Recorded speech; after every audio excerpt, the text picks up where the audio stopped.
Yun. Okay, let's do the attendance na.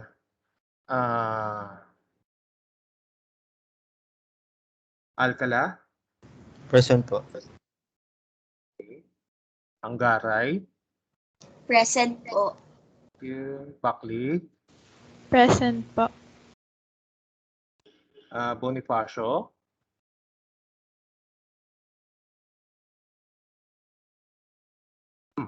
Bonifacio,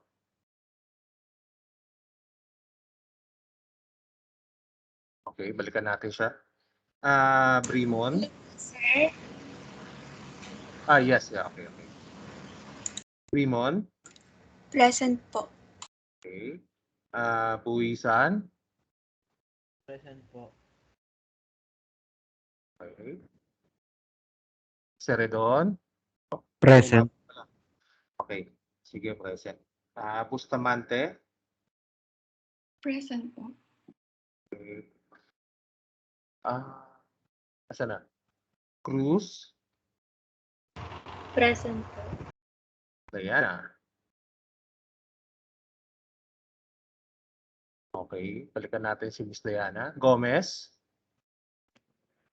Present po. Gonzales,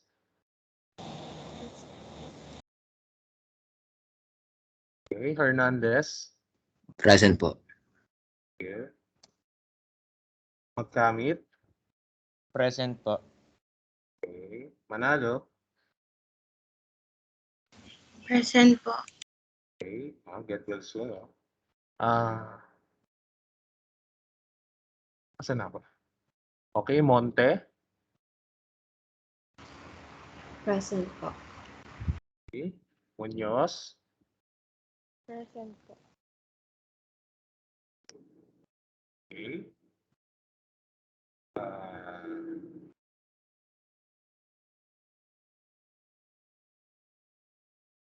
Okay, sige, Diana. Yeah. Nakita ko. Nasa ako? Natividad, Present po.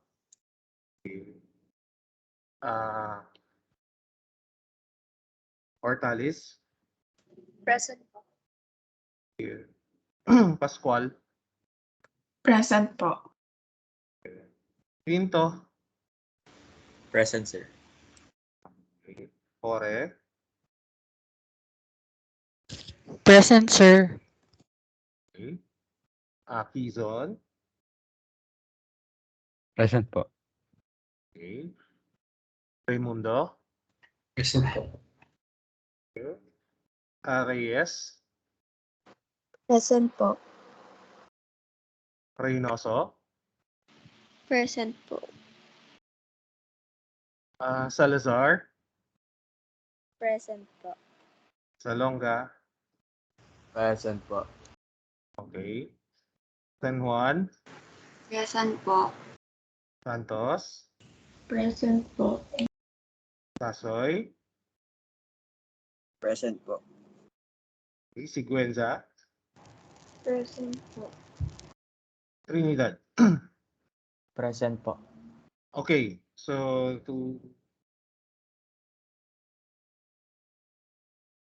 sakit sa mata 2, 4, 6, 8, 10,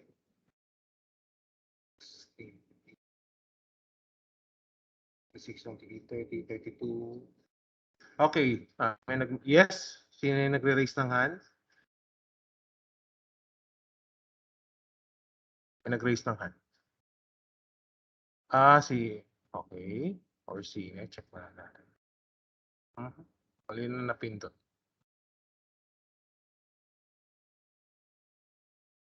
Yung mga hindi pa natatawag, no? So, pakiyan na lang.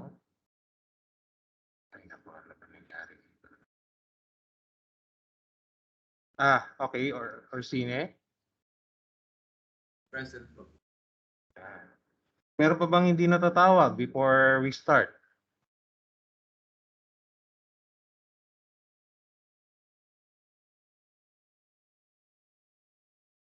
Okay, Barroso.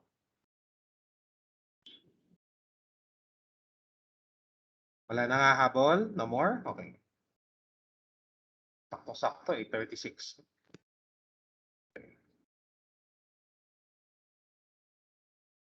Who will lead the prayer, Mr. Trinidad?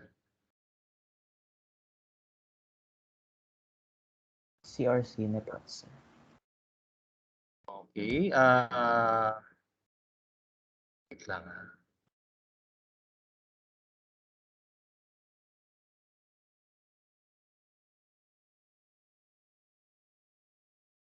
Yes, Mr. Orsine, can you lead the prayer?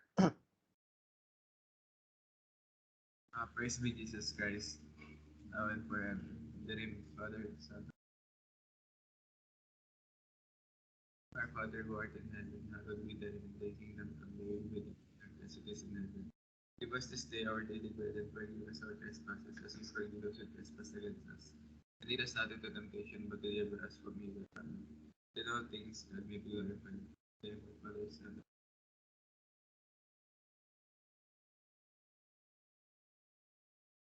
That in all things God may be glorified. Okay, so let's get down to business. So our topic for today is chapter 4 or completing the accounting cycle. Doon sa book natin, okay, Nelson Abeleda.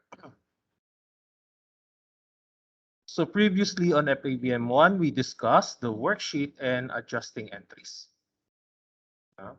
So nakailan na po ba tayo? Nag-journalizing na po, identifying transactions, journalizing, or recording, whatever you want, posting, trial balance, no? And then, ano pa kaya? No? Yung worksheet, adjusting entries, even the financial statements. No? Nakalimutan ko ilagay si financial statements. Now, we're going to discuss yung but before that, here is our quotation, no? Our motivation of the day. So, Latin, no? Si finis bonus est, totum bonum erit.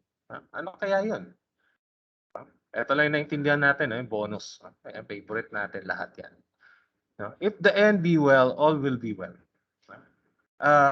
It's a fitting quotation for today because today, or yeah, this session might be our last session unless mag-extend tayo tomorrow for FABM1. And also our topic for today is the closing entries. And this one is from Geste Romanorum, tale, ano nga pala to? No. LX is 67, tale 67. So before we start sa closing entries, ito muna si Carnival. So has any one of you been to a cruise? No? Meron na ba sa inyo nakasakay ng cruises? No? Okay lang naman po kung wala, hindi naman po siya sapilitan. No? Usually, ang cruise is for families or older people. No? Mga bata or mga matatanda, mga retirees. So the folks at Carnival Cruise Lines have made it their business to help people enjoy their leisure. No? And sad to say, cruise lines are one of the businesses that were affected by the global pandemic or COVID-19 or coronavirus, whatever you want to call it. So for nearly 40 years, Carnival has made luxurious ocean cruising. So luxury siya talaga. A reasonable vacation option for many individuals. So can someone tell me bakit po kaya malakas kumita mga cruise lines? Wala pa tayo sa lesson proper. Bakit kaya marami? Yes, Mr. Alcala? Dahil exclusive po sila, sir. Tsaka long distance po kasi yung mga cruise nila. Yes, no?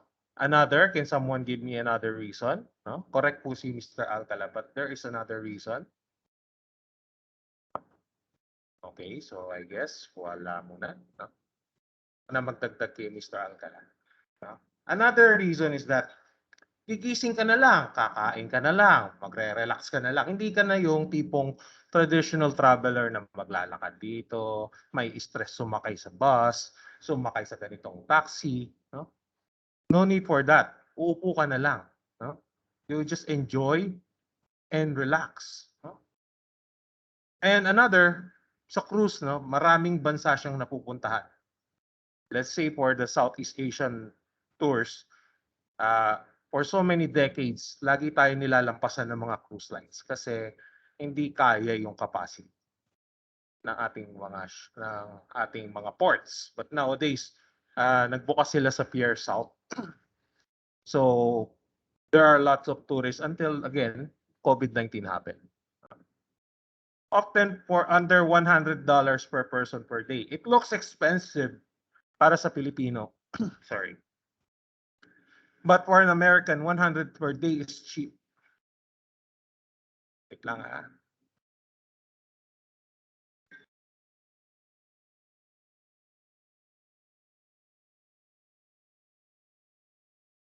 No? $100 per person per day is tamang-tama lang. No?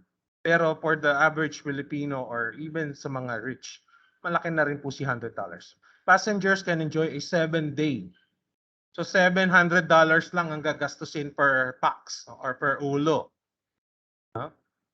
On a ship with soaring atriums, ano po ba yung atriums? Yung pagpupunta kayo sa hotel, no? Yung parang reception area.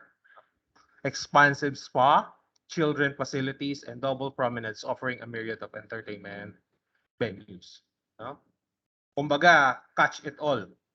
No? Meron siyang para sa mga kids, meron siya para sa mga gusto lang mag-relax, meron siya sa mga honeymooners, and meron din siya sa mga retirees or senior citizens. No? So, salo niya lahat. No? So, ito medyo ano lang. Since the TSS, Mardi Gras, made its first voyage in 1972, Carnival Corporation has grown to become one of the, if not the most popular cruise line in the world, attracting 4 million guests annually. Malaking market po si cruise line. Carnival Cruise Line is the flagship company of the Carnival Corporation and PLC, the largest cruise vacation group, no? So with a portfolio of cruise brands in North America, particularly in Florida, no? Europe, Australia, and Asia. So first nga niya is in Miami, Florida. And London, no? Meron din siya sa London, England. Carnival Corporation and PLC generated 15.7 billion revenues and realized a total net income of over 1.7 billion. So, revenue niya is 1.7 billion, but usually yung net or neto sa Tagalog, no? Kasi gross lang po ito si 15.7. Is usually nasa ranging from 8 to 15%, no? Ang usual niyan is 10. 10% lang ang natitira sa malinis, no? Net income. So, yung success ng isang company or not just Carnival but any company is being able to compare its revenues and expenses from one year to the next. Doon mo malalaman kung kamusta na yung business mo. Mas marami ka bang natipid ngayon or kamusta yung net mo versus the previous year or baka naman lugi ka pa operating at a loss. So in order to do this, Carnival needs to separate revenues and expenses into separate accounting periods. So syempre, iba po yung revenue ng last year, hindi po natin pwede isama sa taon na to. So that it can quote-unquote start fresh. This separation enables the company to evaluate how it is performing. Parang sa grades natin, iba po yung story ng first grading first quarter. Iba po yung story ng second grading first quarter. Hindi ko pwedeng i-count na ay mataas si ganito dito sa first grading, itutuloy natin sa second grading. Hindi po siya ganun. No? So just think of it as revenue. No? It can help the company pinpoint problem areas. For example, baka malaki yung operation expenses niya. Let's say ship to shore, excursion cost. Baka gustong hindi naman mabenta yung destination na yan. Let's say nagkaroon ng cruise line sa Pilipinas, dinaan mo kunwari sa sa hindi sikat sa tourist.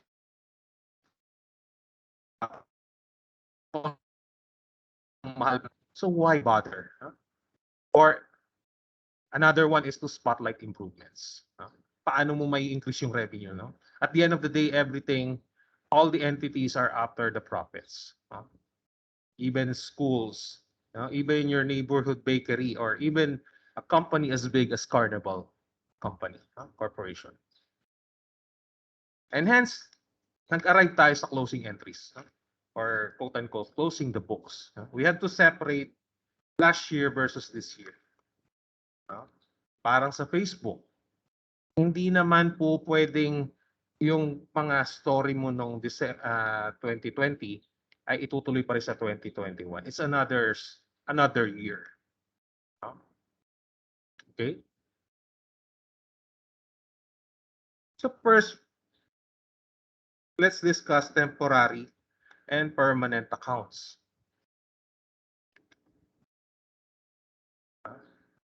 Can somebody tell me what are temporary accounts and what are permanent accounts?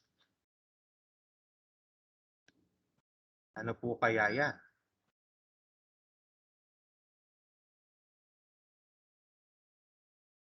Saan na yung file ko?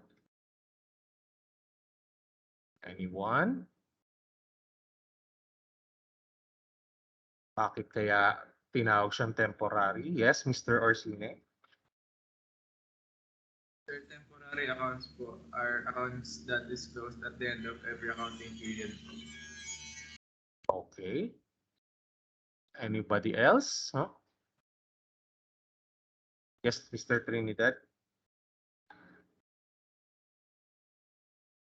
Sir, yung temporary accounts po yung mga accounts po na hindi na po naka-carry over to the next accounting period po dahil sinasara na po dun sa mismong period po. While yung permanent account po, yun po yung opposite dahil yung balances po is nagme-maintain over different periods po. Okay. So let's not focus muna sa accounting side. Let's say sa Facebook. Ang temporary accounts is yung mga pinopost natin. Let's say nag-post ka ng December 31. Happy New Year, or let's say Rizal Day na lang, December 30. Happy Rizal Day everyone. So dun lang po siya. It's just a temporary account. Pero yung name mo, technically, yung name mo, yung school na pinag-aaralan mo, or anything that you post about you is considered as a permanent account. Let's say, isang ka nag-aral ng senior high sa Pasig Catholic College. It's a permanent account. Hindi ka naman nag-transfer kalagitnaan sa ibang school.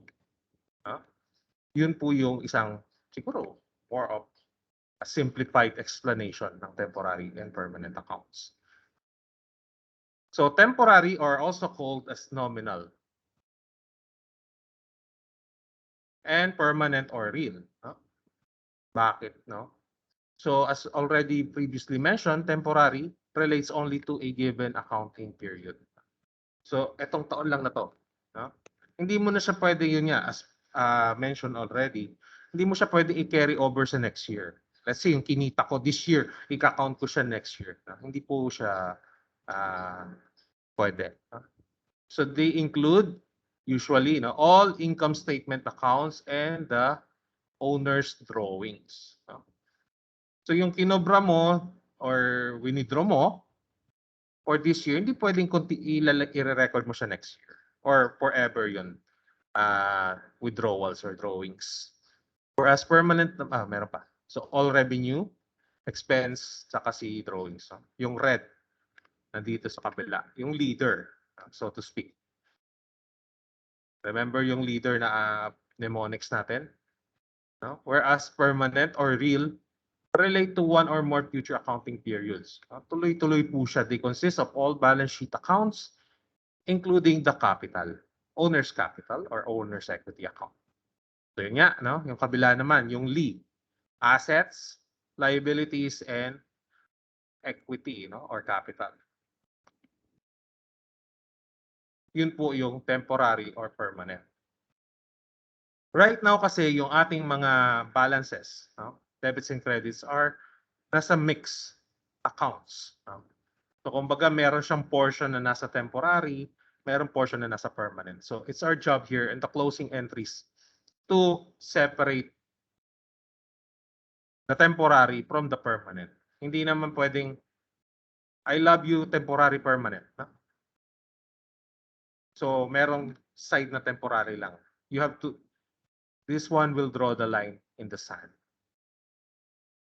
Okay.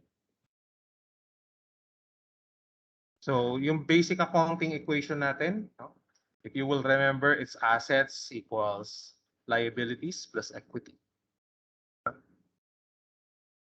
Pero dito, dinagdag natin yung iba. No? Assets equals liabilities plus capital minus drawing plus revenues minus expenses.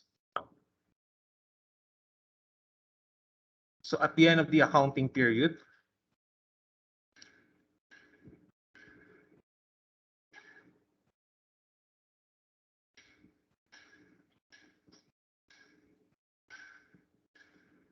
okay, the company makes the accounts ready for the next period. No? Siyempre, usually at the end of the year, dyan nagkakaroon ng singilan sa mga company, no, sa mga entities. Ay, magbayad ka na ng utang mo sa akin, no? Kailangan ka makakolekta para masara ko yung libro. No? Yun po yung tinatawag nilang closing the books. Kasi kung halimbawa, hindi nila nasingil,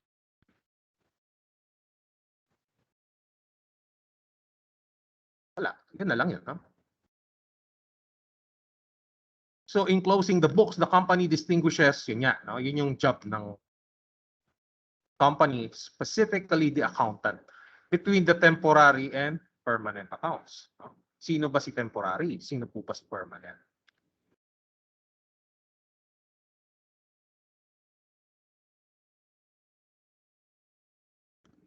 So can someone tell me what are closing entries?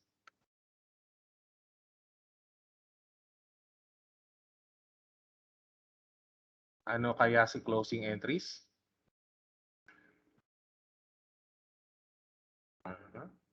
Yes. Nauna si Miss Macleod. Yes, Miss Macleod. Closing entries po is prepared at the end of the accounting period po. Okay. So if you will notice, sa book natin, inuna niya si reversing entries. Wala naman pong problema. No? Kasi, again, accounting is an art. But if you will base it from the accounting steps in the accounting cycle, no? Or accounting process, si closing entries yung last. No? Kanya-kanya rin po kasi silang interpretation. But I will follow muna yung standard, which is closing entries. Yan, no? So before closing, no, nandyan yung mga files mo. Kaya dito si ganito, no, si purchases, si inventory, si supplies, no, mga ano man mga expense yan, no. So pag sinara mo siya, baliktad, di ba? Dapat pag sinara mo nakasara yung folder mo, no, or yung file. Pero baliktad dito, bumukas, no. It's a new slate. Bagong libro na naman. New year, new accounting cycle. No? Thus, the life of an accountant or bookkeeper will again go back to the start. No? Ganun lang po ang buhay ng ating mga accountants. Open, close. Open, close. Paulit-ulit lang po. No? That's why it's routinary. No? So, after closing, clean slate ulit. Malinis na po ulit. Back to square one po for the next year.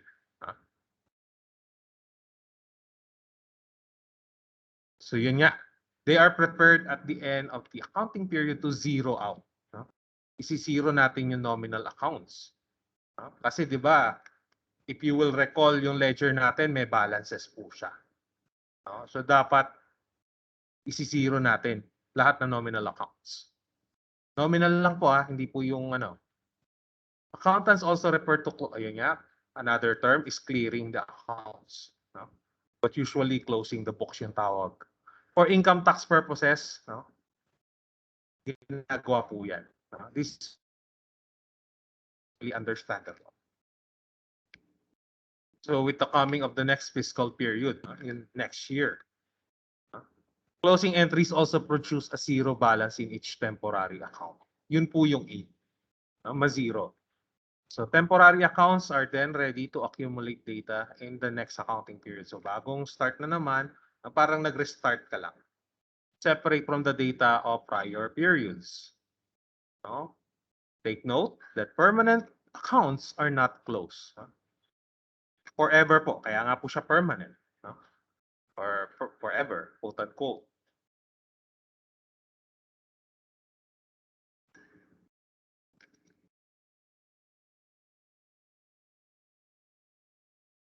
Okay.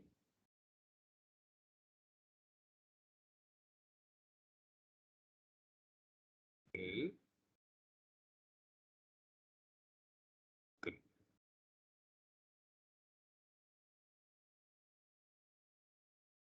Okay. Ito yung caveat niya. Kung merong worksheet, if a worksheet is prepared, the income statement column will show whether there is net income. No? Napakita na natin yan. Ito yun. Balikan lang natin. Ito nga ba yun?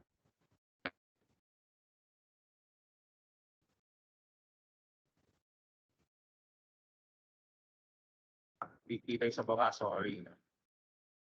Hindi natin makita.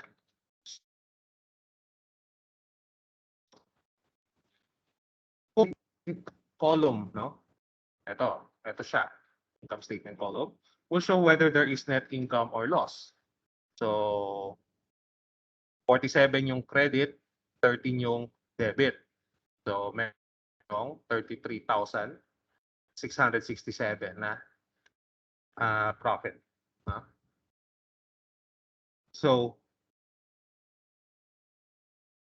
there is a net loss or income without the benefit of preparing the closing entries. Furthermore, the adjusted balances. Balance natin.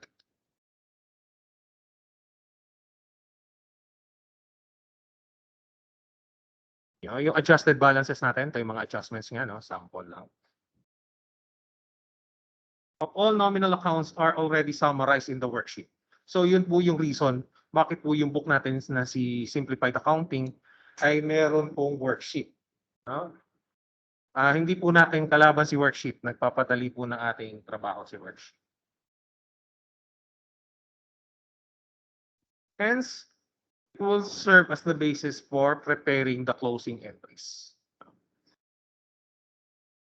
And then,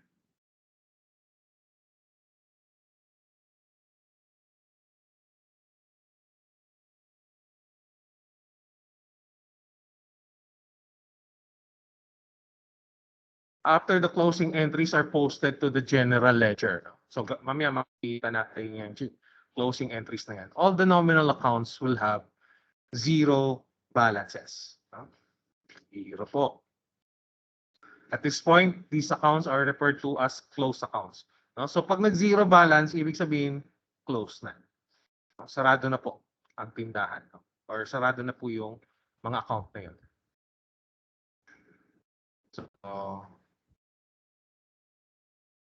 yung kanina, yung expanded basic accounting equation. So, isi-zero natin yung drawing, revenues, and expenses. Ito, again, as previously mentioned, permanent po siya.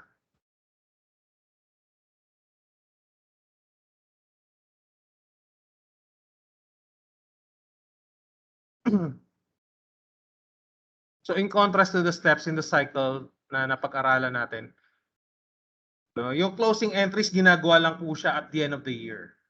No? Hindi ka po mag-close ng kalagitnaan ng buwan. Sisante po kayo sa trabaho. No? So, companies generally journalize and post closing entries only at the end of the annual periods. Thus, all temporary accounts will contain the data. Hanggat hindi po natatapos ang taon, hindi ka pwede mag-close. No? Parang chinak mo kagad, close mo kagad, tinanggal mo na yung mga Pasko, bagong taon. Kung halimbawa, nag-close ka ng November 1.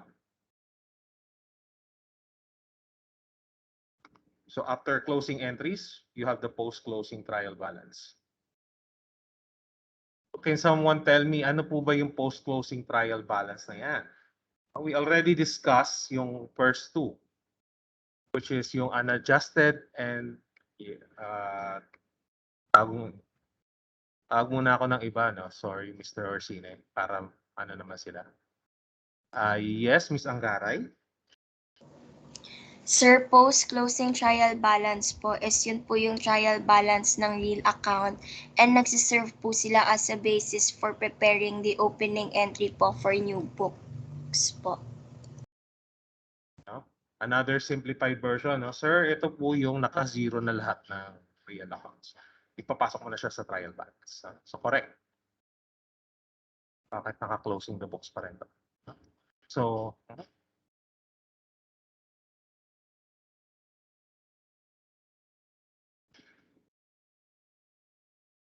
okay. Yan. The post-closing trial balance. So, yun nga, contains only yung real accounts.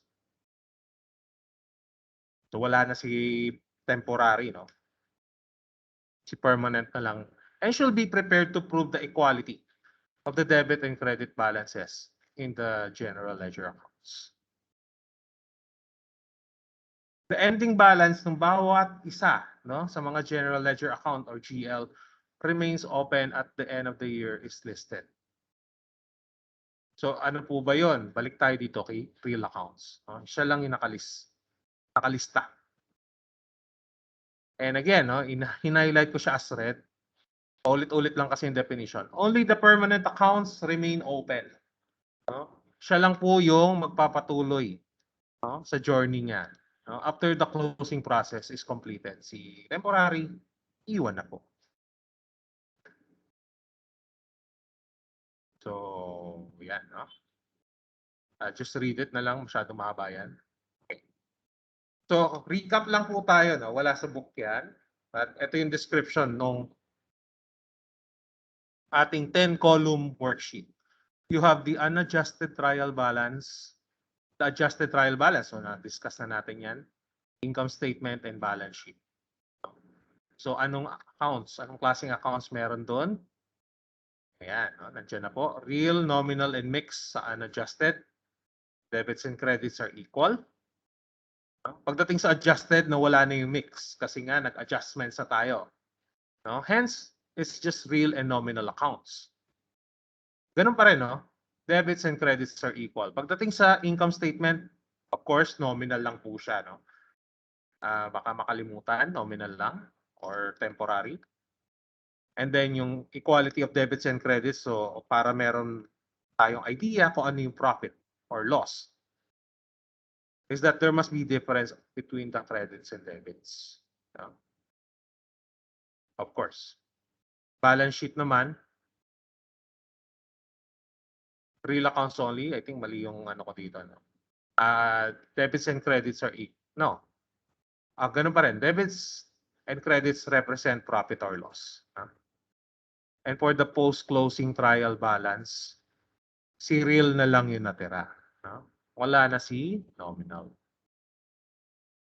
Yan po yung pinaka-summary ng columns ng worksheet. And again, back to debits and credits are equal.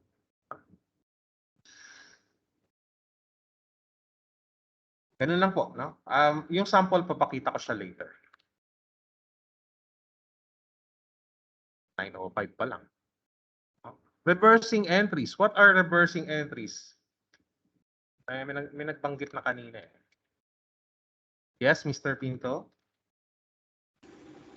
Sir, there are some adjusting entries prepared at the end of the accounting period, which need to be reversed at the start of the new accounting period in the new general journal. Yun po. Yun nga, no? Parang reset. Reset button natin yan pag nagkahang yung computer or kailangan mo nang patayin bagong panimula. No? So, you will do, no? Actually, it's not required. The reversing entries. Bakit closing pa rin to? Okay, so reversing entries yan.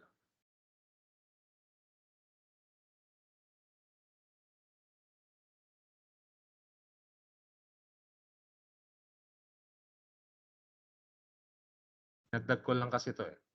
Ano? First. So reversing entries are entries usually made on the first day. So kanina yung closing entries, kaya inuna ko si closing entries. Sasara mo muna bago mo babalik ta rin. No? Made on the first day of the next accounting period. So ginawa mo kunwari si closing ng December 31, then you will do the reversing ng January 1. To reverse certain adjusting entries in the immediately preceding period. Again, yan na, naka-highlight na po mga binibini at ginoo. Reversing entries are optional. Hindi mo po siya kailangan gawin. No? And bakit po? Accounting is an art. However, businesses often use. For practicality lang po nila ginagawa to. No? Again, to simplify. Para po padaliin ang trabaho, wag po nating pahirapan ang ating mga sarili. Mas okay na yung mag-reverse ka kaysa hindi ka mag-reverse, pahirapan mo yung sarili mo in the long run. To simplify the recording process in the next accounting period.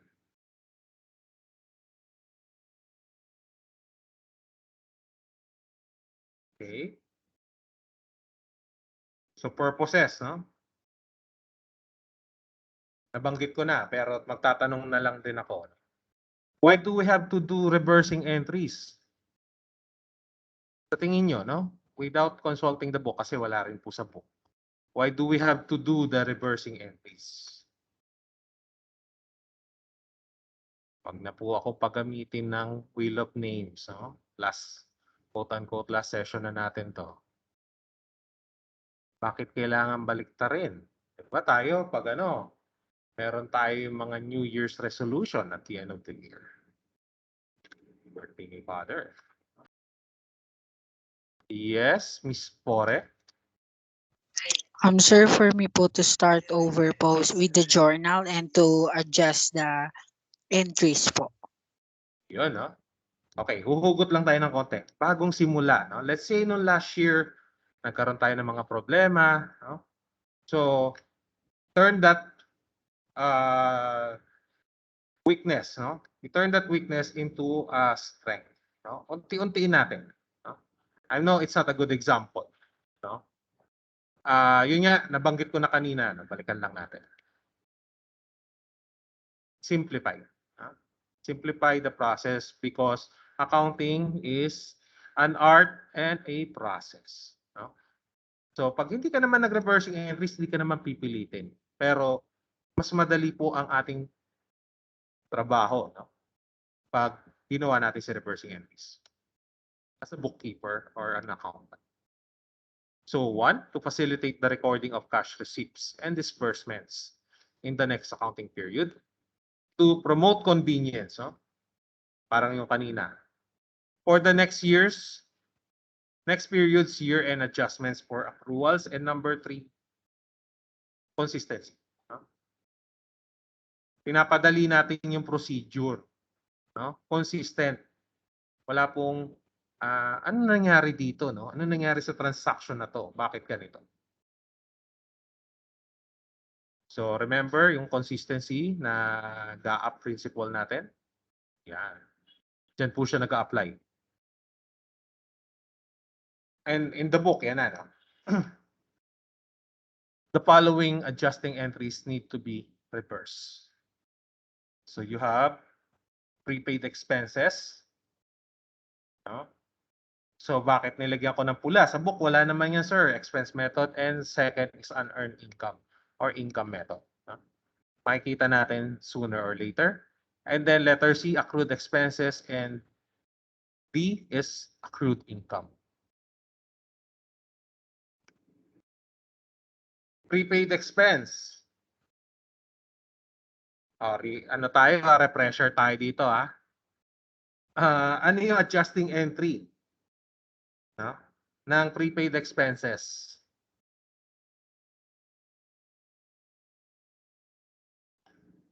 Can someone tell me? Last week lang po yan.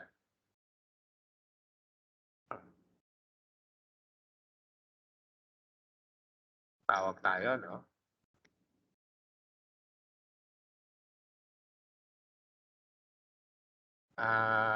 Miss Manalo, what is the adjusting entry ng prepaid expense?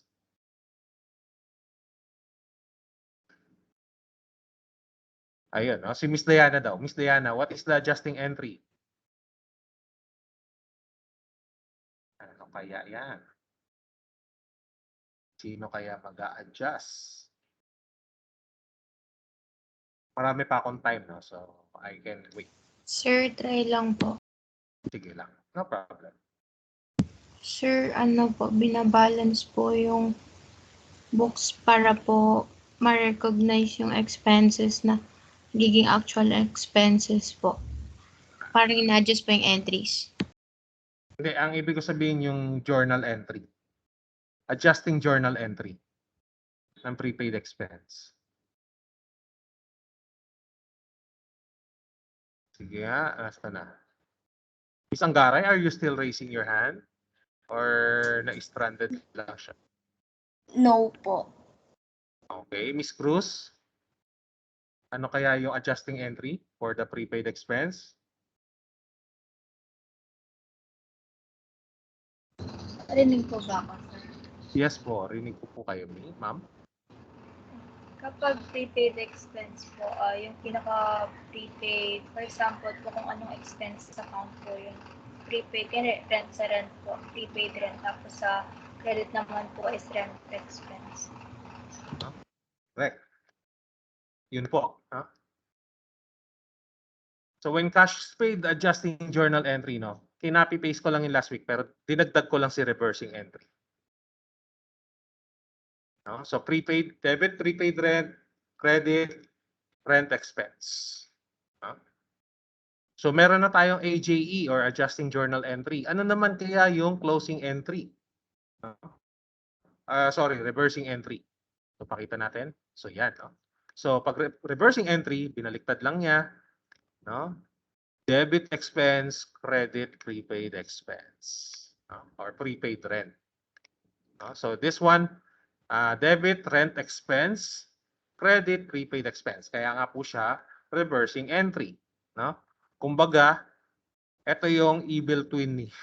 Hindi, joke lang. Ito yung counterpart, kaya nga po reversing.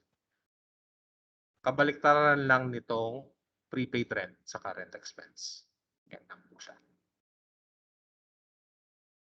Unearned income. Unearned income. Unearned income. Okay. Tawag tayo ng iba. Okay. Miss Bore. Adjusting entry. Hello, sir. Yes.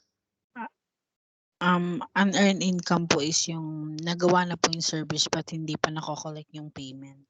Okay. Hindi, I mean, yung adjusting entry na lang tayo. Ay, wait lang po.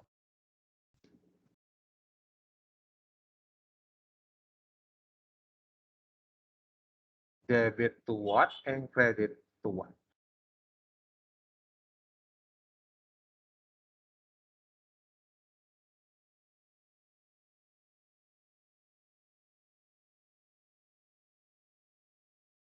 Gusto mo ulit, Miss Cruz? O naiwan lang yung kamay? Hindi po ako naka-raise hand, sir. Okay. Sir, tawag ka muna po iba. Natawag daw muna tayo iba. Okay. Sige nga. Tignan natin kung talagang nakikinig last week. Hanap tayo. Makaiwas. Okay, Miss Anggaray. Sir, sa unearned income po is yung income po muna. For example po is rental income, yung i-debit. Then for credit naman po yung unearned rental income. Okay, no? So correct. So alam na po natin yung reversing entry. Yan na po yun. Ganun lang po siya. Mukha lang siyang complicated. Kabaliktaran lang po siya nung adjusting entry.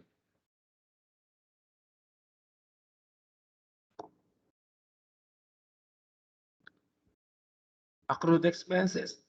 Accrued expenses.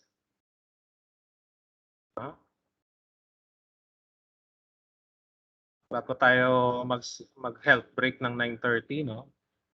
Yes, Miss Diana, naka-raise yung hand. Sir, hindi po. Okay. Yes, Mr. Trinidad. Sir, sa debit po is yung mismong expense, for example, is utilities expense. Then sa credit naman is yung may accrued na po, for example, accrued utilities expense. Yes. So sample niya, no? Utilities expense, debit, and then credit utilities payable, no? Sa kuryente. So reversing entries, ganyan, no? So, bakit balik yata ito? Okay, check ko nga. Baka nagkamali na ako ng copy.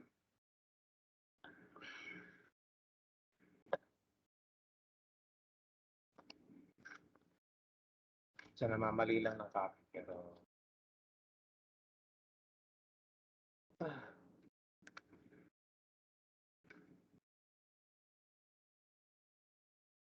Okay, accrued expenses, no? Ganun pa rin talaga. No? So, accrued expense, debit accrued expense, and then, or expense payable. No? So, correct pala ako. No? Baliktad lang. And then yung account, expense account.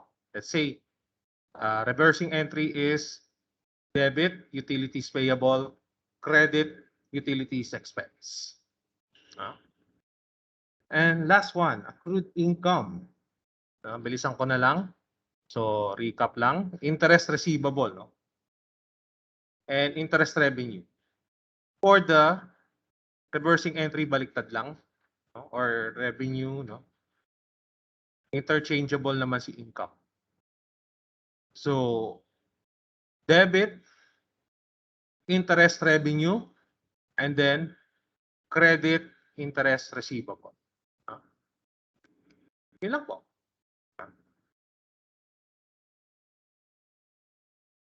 So, example of expense paid in advance. Again, nasa book lang po siya. So, let's say, December 1, nagbayad ka ng 2 buwan advance. So, yung isang buwan para sa December and then the other one is for January. So, 8,000.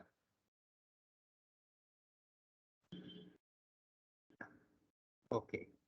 So, ibig sabihin, 4,000 per month ang renta. So, the entries are as follows. So, for December 1, ano kaya yung entry? Ano kaya yung entry dito? Nasa book naman na po yan, mga students of Haro, no? Tawag nga ako. Naunahan ako. Wait lang. Okay, tawag muna ako ng iba, no? Okay. Sige, Miss Anggaray. Ano kaya yung entry dyan? Debit po, rent expense, 8,000. Then credit po, cash, 8,000 din po. So, nakakuha ka ng na-debit yung ano mo, no? Rent expense. Let's see.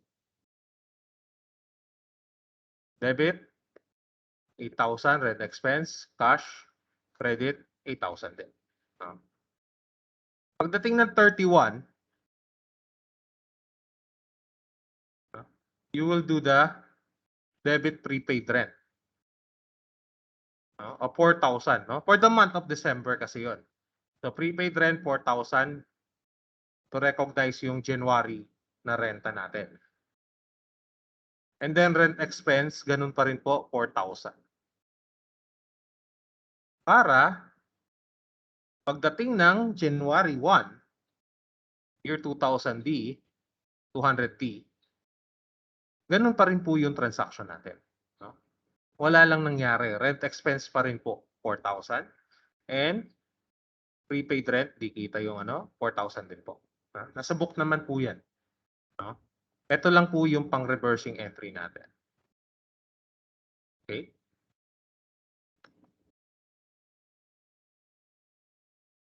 Income collected in advance. So, kunwari, no, nakakolekta ka. Baliktad naman. Ikaw naman yung nangolekta. 2 months rental in advance. So, ang entry mo naman is December 1, debit cash. Bakit 6,000? Naduling. Okay, mali. So, 6,000 yung amount dito. Okay.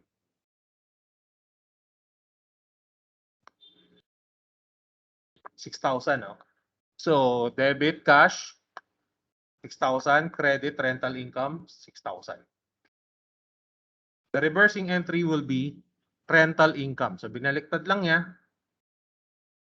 3,000 and unearned rental income. Hindi mo pa siya pwedeng i-recognize kasi for January pa po yung next na renta.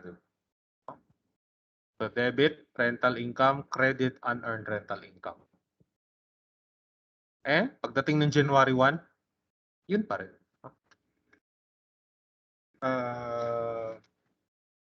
Unearned rental income. Binaliktad mo lang. 3,000. Rental income, 3,000. Yan. Mukha lang po siyang complicated.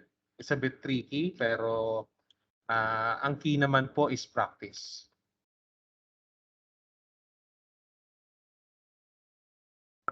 So ito medyo mahaba-haba to. Example of accrued expenses.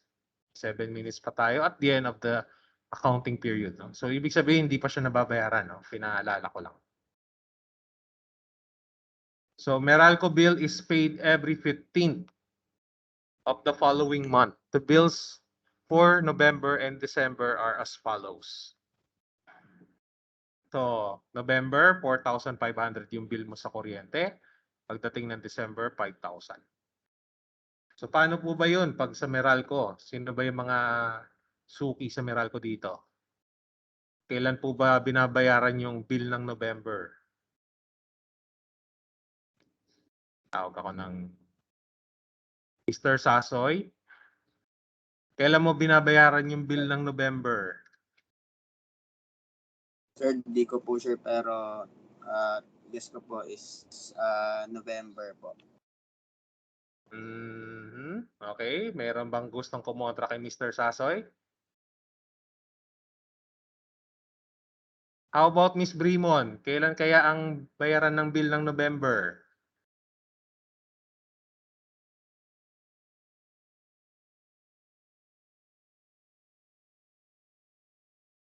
Okay, Miss Baklig? Sir, di po ako sure. December po. Okay, no? So, may isang nag-November, may isang nag-December. So, let's see. Huh?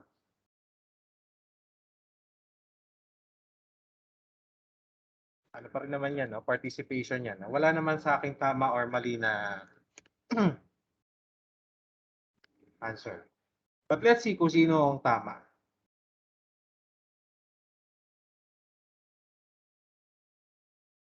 So, the entries are as follows. So, December 15. Huh? December 15 daw. Nangyari. So, ibig sabihin, December po ang bayaran ng bill ng November. Kasi, let's say for the month of next month mo pa siya babayaran. Hindi naman siya yung prepaid na babayaran mo siya ASAP. No? So, correct, no? December. So, debit, utilities expense, credit, cash. No? So, nakatanggap ka ng expense, nagpakawala ka ng cash. No? You let go of cash. Now, December 31, no? magtatapos ang taon. Yan, binayaran natin yung bill para sa November. For December 31 naman, so end of the year.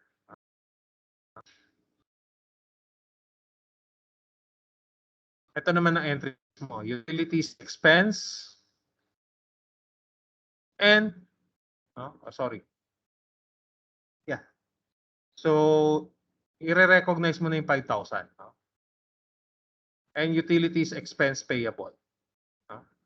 So nakatanggap ka ng expense at magpapakawala ka ng payable sa January. You will let go. Now, meron ka ng 15 and 31. So next entry naman natin is yung January. So mapapansin nyo, no, utilities expense payable. Pinaliktad lang niya yung etong December 31. Utilities expense payable, debit, 5,000. And credit utilities expense. And then, pagdating mo ng January 15, yun yung reversing entry. January 15, back to normal ulit. Utilities expense and cash. So, you receive an expense, you have to let go of cash. So, check mo yung January 15 versus December 15. Peho lang po siya, no? So, debit utilities expense, to cash. Yan lang po.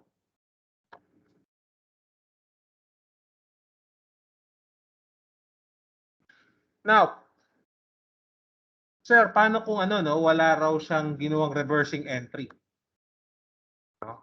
Ang magiging transaction mo for January 15 as per the book is utilities expense payable ng January 15 and debit to cash. Okay lang naman po yun. The problem is, yung journal entry mo, hindi siya magtutugma or hindi po siya magmamatch. Kasi dito, balikan lang natin. Dito, utilities expense, debit, credit to cash. Tapos, pag hindi ka nag-reverse, magiging debit, utilities expense payable. Nagkaroon ng payable. So, uniform. Ang ginagawa niyang uniform yung ating journal transactions.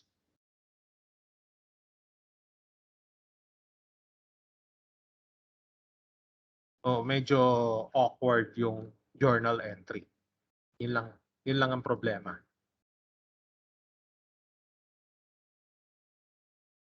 Okay, example. So, eto baliktad naman. A company receives commission every 15th of the following month. The commission income for November and December as follows. So, after nitong transaction na to, health break muna tayo 5 minutes. So, 12,000 for November and December 12,500.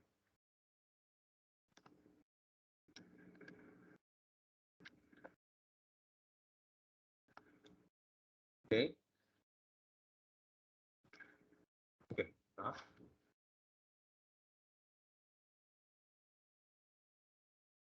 So the entries are as follows. So December 15, ano po kaya mangyayari, no? Debit cash, credit commission income. So nakatanggap ka ng cash, you have to let go of the commission income. Pagdating ng 31, you will do the reversing entries. Commission income receivable, debit, and credit commission income. 12,500. Kasi ito nakuha mo na eh. Nakakuha ka na ng cash. So wala na yung commission income. Kasi nasa sayo na yung cash. Now this is the reversing entry. Not yet received. And then, wala sa sequence. For January 1, you will do the reversing entry.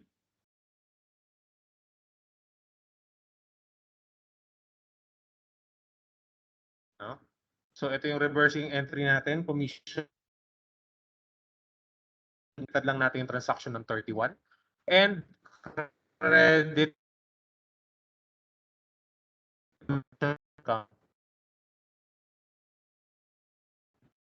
back to the normal transaction tayo. Tatanggap ko ulit ng cash. Debit to cash and credit commission income. Bakit? So collection of income alito for December. And with that, let's have a 5-minute break. No? Balik tayo ng 9:36. Magche-check ulit ako ng attendance.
Okay, let's start.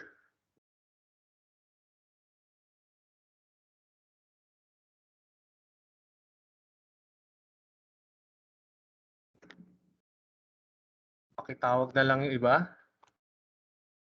We will start.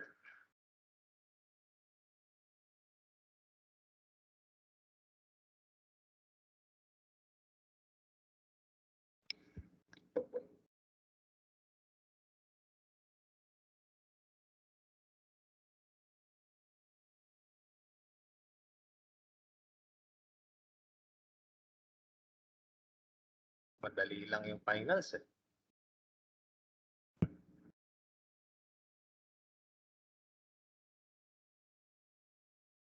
Okay.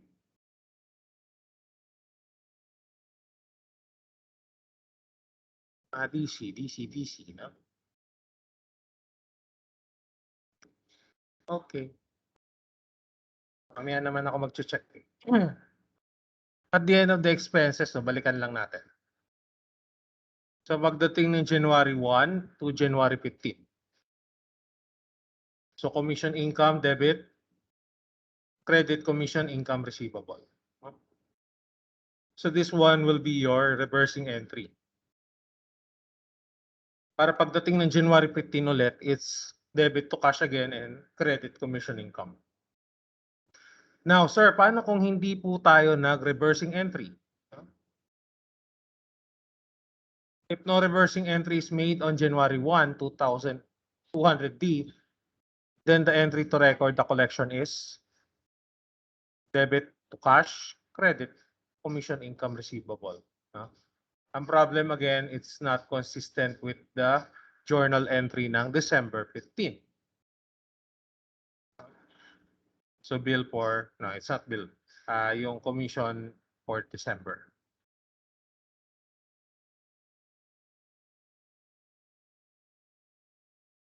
So to avoid the necessity of preparing reversing entries for expenses paid in advance, the similar amount paid can be debited to an asset account rather than an expense account. So to illustrate, there are two methods of recording prepaid expense. Dalawa raw. Assuming the following transactions as per the book.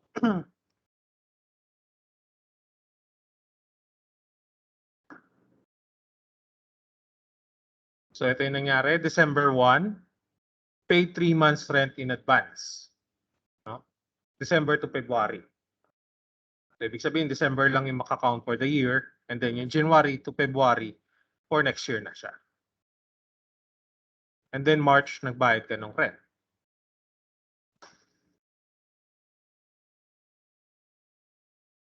Okay? 3 months advance. So ito yung dalawang method. So expenses muna. You have the asset method.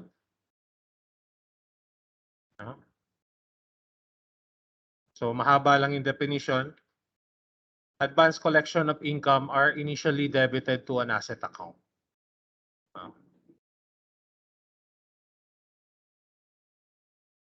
So yung na incurred na portion will be recognized as income.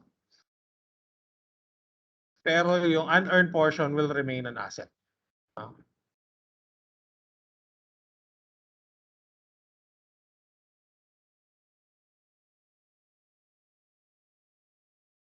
And then for the expense method, baliktad lang. They are initially debited to an expense account. At the end of the period, the unused portion is recognized as an asset, whereas the incurred portion remains an expense.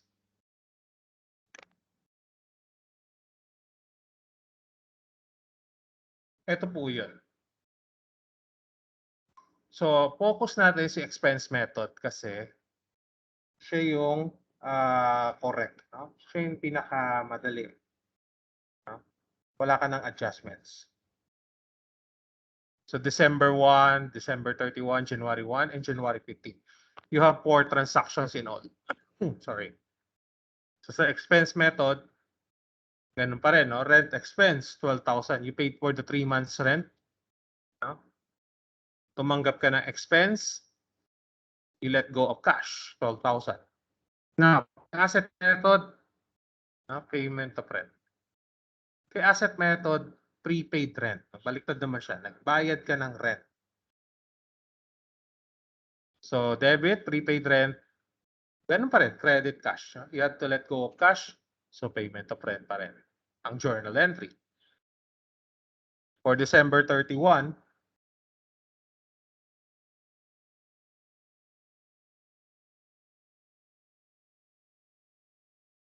no? Ang mangyayari, credit na. Debit, prepaid rent, and credit rent expense. So this will serve as your adjusting entry. Then for the asset method, you have debit rent expense, no? And credit prepaid rent. No? Baliktad po.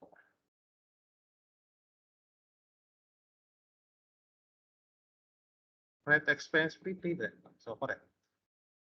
Baliktad po yung adjusting entry niya.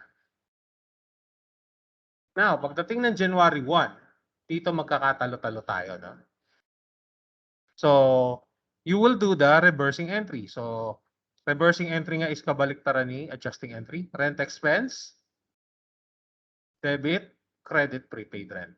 Now, for asset, wala nang reversing entry. It's not necessary. And then for January 15, back to normal ulit tayo. Rent expense, 4,000 na lang.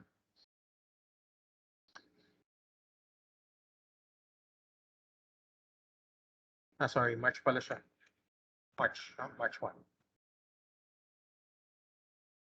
Hindi ko napansin. March 1. Nataka ako. Yan.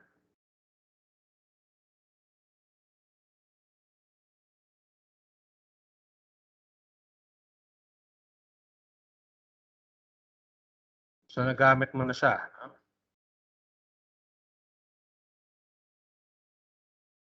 Rent expense, debit, 4,000, and credit, cash.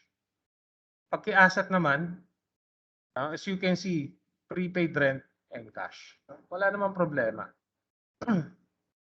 Pero yung consistency kasi nawawala. So this one is prepared by most companies, yung expense method.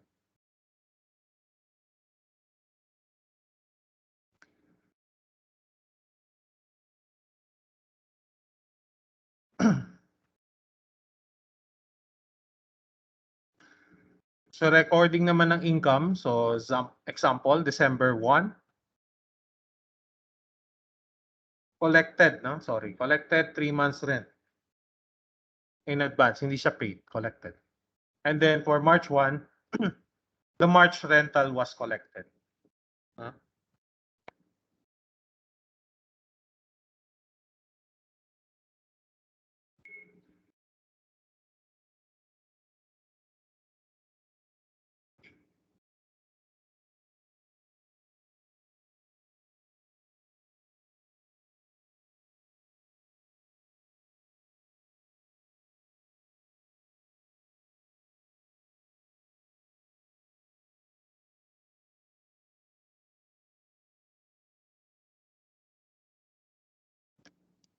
So there are two methods. You have the liability method and the income method.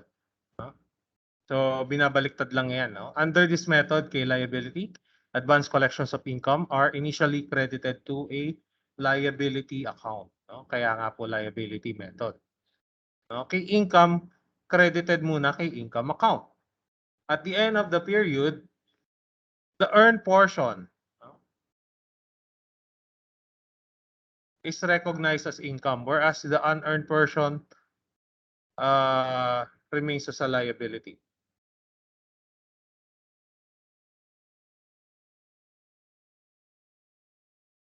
Tapos ito naman, the earned portion is recognized as a liability. So baliktad lang. No? Yun lang po siya.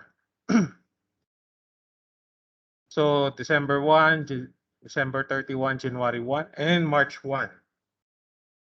So debit cash, credit rental income. Collection of rental. Tapos Sa income method naman pa rin, December 31, adjusting entry, rental income, 8,000, credit unearned rental income.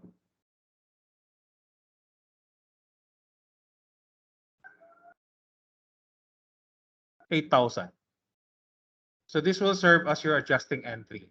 And of course, the reversing entry will still be unearned rental income, 8,000, and rental income, 8,000. Again, binaliktad lang. And for March, so same transaction, same debits and credits. Debit to cash and credit to rental income, 4,000. Pagdating sa liability method, ganun pa rin naman po. Prepaid rent, baliktad lang. 12,000, credit to unearned rental income, 12,000. Collection of rental, so unearned rental income, 4,000. Baliktad naman.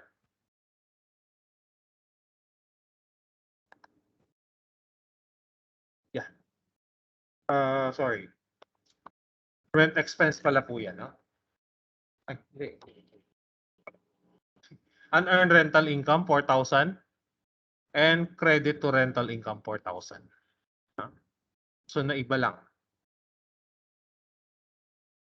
Again, adjusting entry.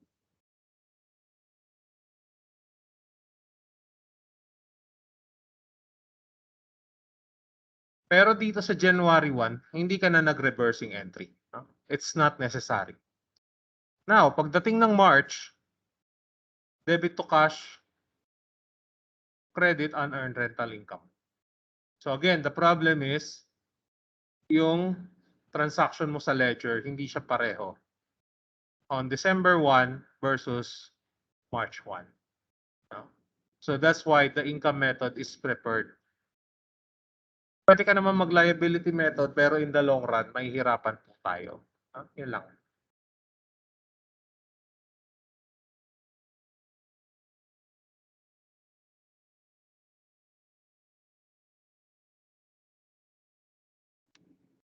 So another is insurance. So December 31, unpaid insurance. So hindi ka pa nagbabayad. Malasin, kumuha ka ng BUL, 12,000. Binayaran mo siya ng January 15 na. Alamin mo naman putukan, magbabayad ka ng insurance. And January 31, nagbayad ka ulit ng 4,000.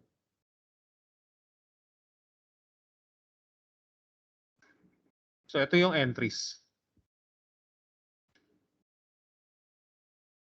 So insurance expense, debit insurance expense, credit accounts payable para dun sa payment of insurance.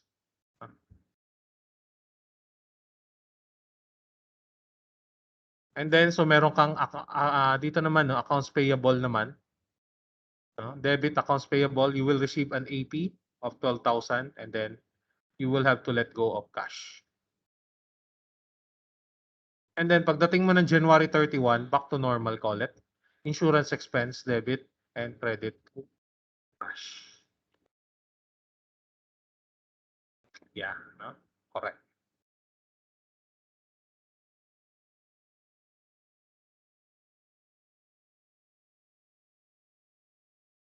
Ganon din yung rental income.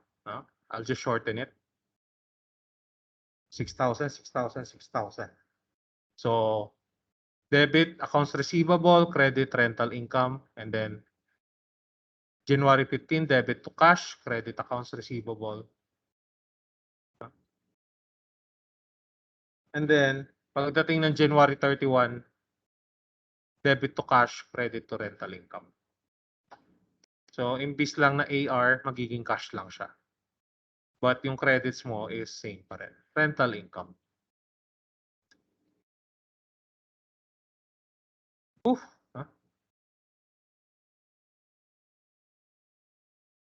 So, closing journal entries. Balikan natin si Pizza Aroma, yung topic natin last week. So, ito kasi yung adjusting journal entries ni bakit nakasi ito? Ni sa Roma. So, ito yung closing entries. Sinara mo lahat ng income. No? Yan. 92, 51, 61, 67, 75. Yan. Aha, di kita yung sa baba.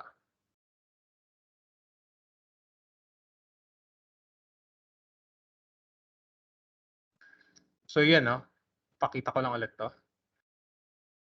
Ito yung mga closing entries. And then this one is for the ledger. So isasara natin yung ledger. Adjusting.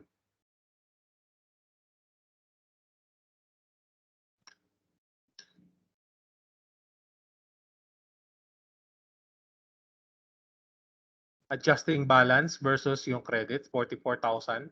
So zero na. No? Nasara na yung libro. Ganon din po sa wages expense.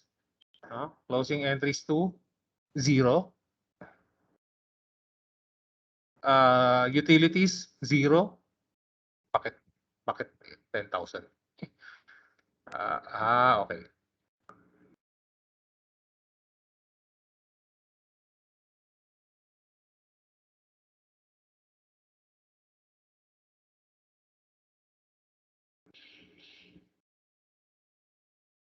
So 10,000 tapos yung credit mo 10,000, closing entries to 10,000 0.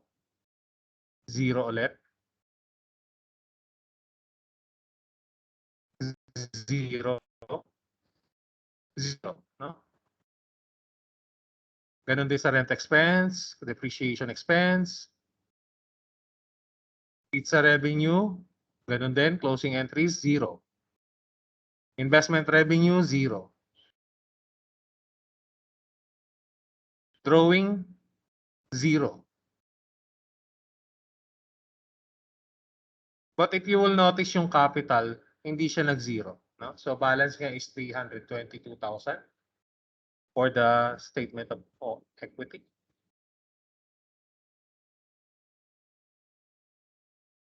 Post-closing trial balance. So ito yung adjusted trial balance natin, no, nung una. Yan. Recap ko lang yung adjusted trial balance. So the adjusted trial balance is 710,300. Now, after closing the entries, ito po yung magiging effect. Ihalata eh. No? So nag-zero yung M-ROSA drawing. And then nag-zero lahat po dun sa income statement accounts. No? So sa balance sheet, si drawing lang po yung nagsara. Kita ko lang po ulit. So this one is a balance sheet account. So 0. And then for the income statement, 0. So ang total mo na lang is 588,300.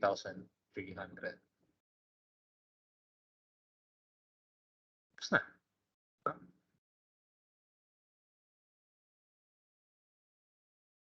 Okay, we'll check the attendance ulit. Tingnan natin kung sino natanggal sa Squid Game.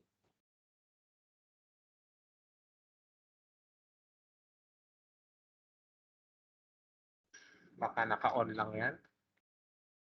At tinakasan ako.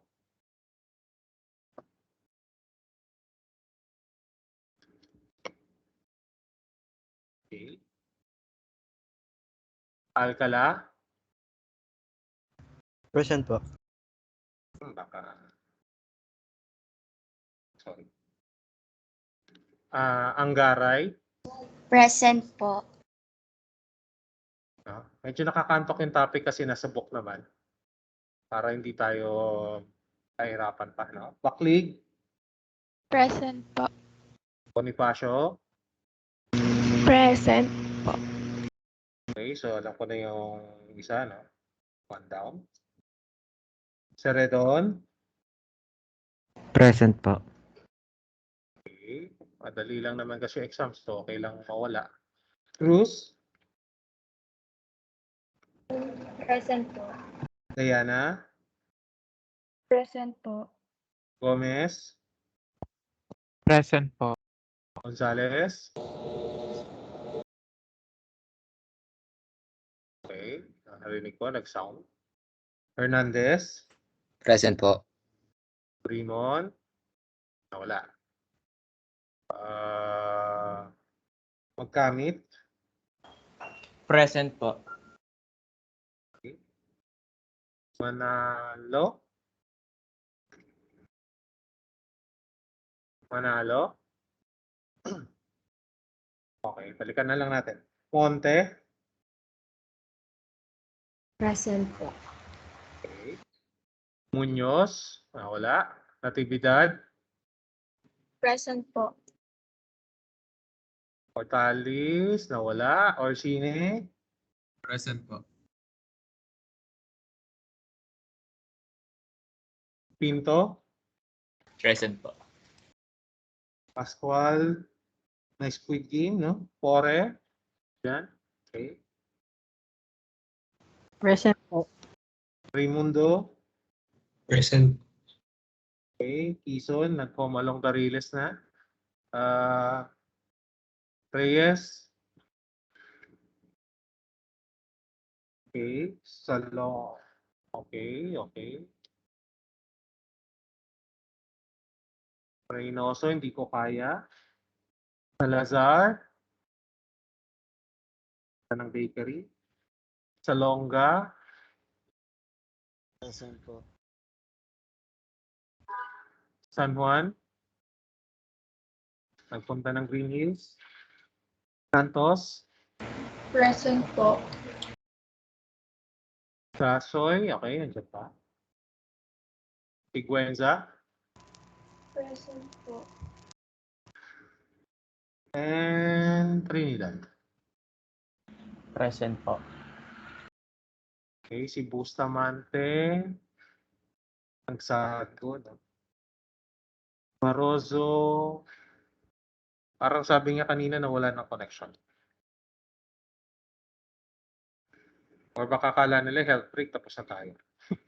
Okay, ayun, disconnect daw si Barroso. Okay. Okay. Tuloy lang natin yung maiksi lang naman tong chapter 5. Palang mahirap. Hindi tayo magko-compute ng income statement. No?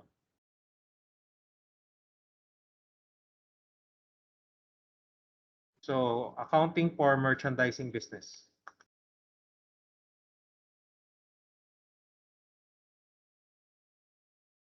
Okay. Yan. Learning objectives, nasa book naman po ito, identify management issues. Describe the terms of sale related to merchandising transactions. Prepare an income statement, so next quarter pa yan. Next subject.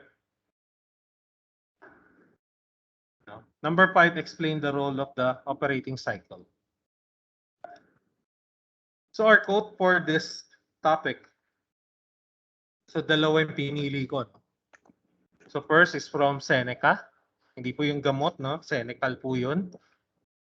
So according to Seneca, we become alternately merchants and merchandise. So tayo mismo nagbebenta at binebenta raw. And we ask not what a thing truly is, but what it costs. Of course, no? Pag bibili naman tayo ng soft drinks, usually tinatanong natin kung magkano. Hindi yung ano yung soft drinks na yan. No? Alam mo na yung kung ano man siya. Bibili ako ng cellphone. Magkano itong cellphone na to?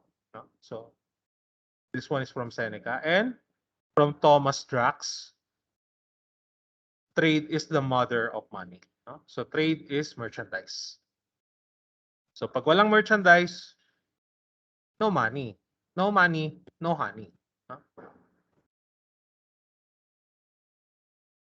So, yung mga still no? If you are an entrepreneur venturing, no? Thinking of venturing, will you consider going into a merchandising business?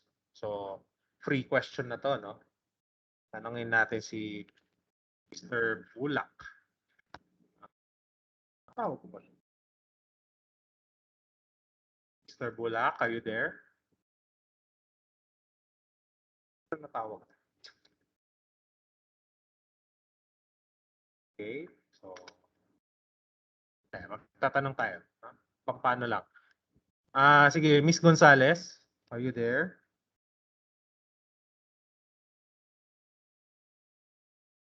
Hello?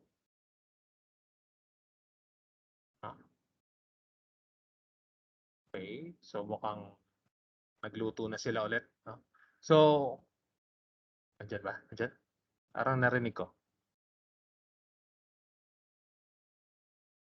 Okay. No? So, kung gusto mo maging entrepreneur balang araw, which will you prefer? Servicing ba o merchandising? Ano kayang much better fit para sa'yo as an entrepreneur? Remember, everything has its own sets of pros and cons. No? And we already discussed that no chapter 1 ng book. No? Or part 5. No? So this is our roadmap. Sales and purchases, delivering or transporting the goods.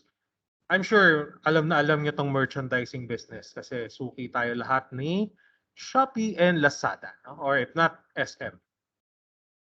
Inventory systems. Ito siguro hindi natin aware masyado. No? And accounting for sale of merchandise. Yung financial statements, ano ko na lang yan for FABM1 kung ako pa. And end of the chapter. Hindi tayo abot ng financial statements. So, recap lang natin yung merchandising business.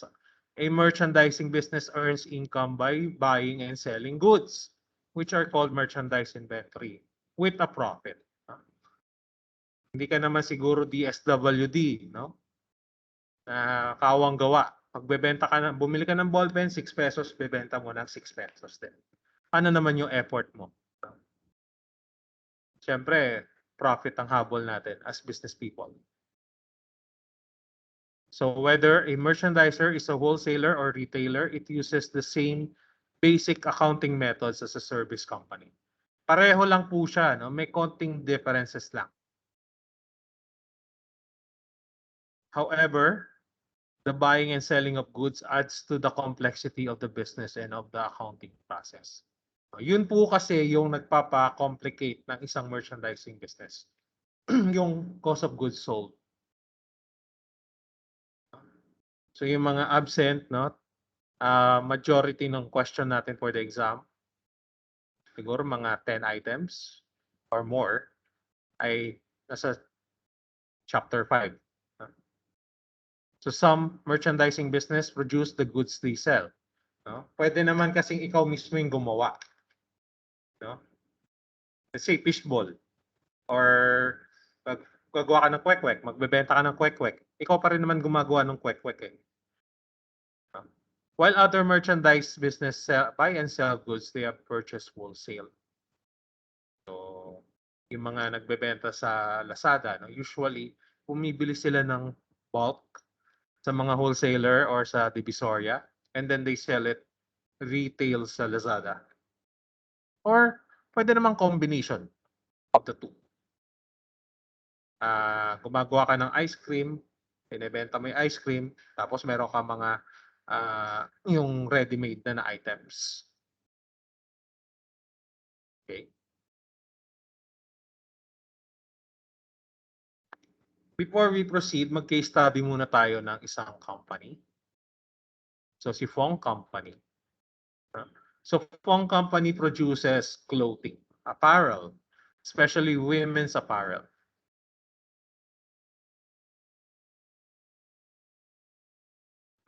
It's a small business kasi FABM lang naman tayo, hindi naman tayo yung college. So, it's a small, probably a sole entrepreneur. A small but successful and fast-growing merchandising company that specializes in selling stylish, low-price, ready-to-wear clothes, bags, and accessories to young people. No? At bakit young people? No? Nasa applied economics yan. The Gen Z prefer these types of clothing. No? Hindi siya mamahalin, no? Cheap, no? But stylish, no? Trendy. Compare natin doon sa mga Gen Y or Gen X or even the boomers na gusto nila yung mga mamahalin na damit. Now, every merchandiser, not just small company, no? Ito yung mga key decisions niya. No? Magkano mabebenta yung mga products na yan such as RTW, yung bag, saka yung accessories. Magkano yung pricing mo? And yung service na ipro-provide mo sa business. So hindi pwede sabihin na walang service element ang isang merchandise. Mas prevalent lang si merchandising compared to service for this type of company.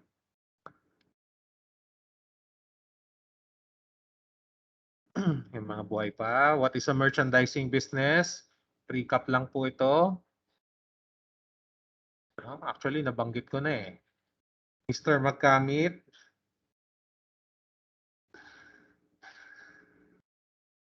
May nakataas ng kamay. Sir. Sige, ano yung merchandising business? A merchandising business or trading business is engaged in buying of merchandise or goods which will be sold po. Yan, yun lang naman po. Bibili ka ng item, lalagyan mo ng konting profit. So, again, another feature, no? Walang changing of physical form. Pag binenta mo yung ballpen pa rin po siya. Hindi yung binili mo ballpen tapos pag binenta mo nagiging pentel pen. Hindi po siya ganun. So recap lang po, operating cycle. Kasi hindi naman tayo gagawa ng financial statements. Mag-extend lang tayo konti, pero hindi naman sobra. Again, every time, no? Magsisimula tayo sa cash on hand. Without cash, nga, no? So, cash on hand, pays employees and expenses, packet service to. Perform service, receives payment. Di ba ako nagkamali ng copy? Okay, check na lang natin yung isa. Nagkamali ako ng copy. Dapat 5 eh.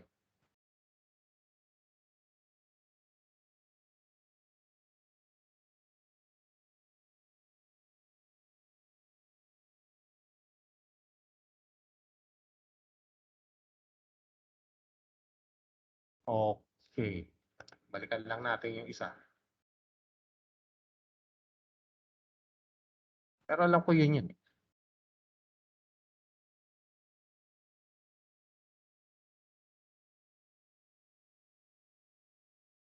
Ayun, no? Ito nga.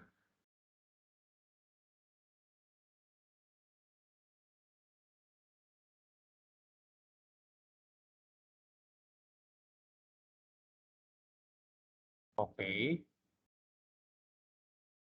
Ayan. So ito yung operating cycle ng merchandising. No? Tataka ako eh. Cash on hand buys goods. Bibili ka ng goods. Tapos store them as inventory. No? At yung mga in-store mo na yan, ibebenta mo. No? You have to sell them. And pag na-sell mo siya, nabenta mo siya, you will receive the payment. So, correct ko na lang yun later. Tanggalin ko na lang altogether.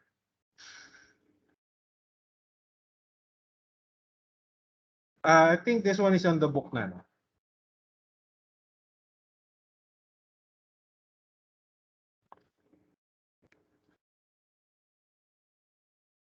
Accounting for purchase of merchandise. So you have 6, no? Accounting for purchase.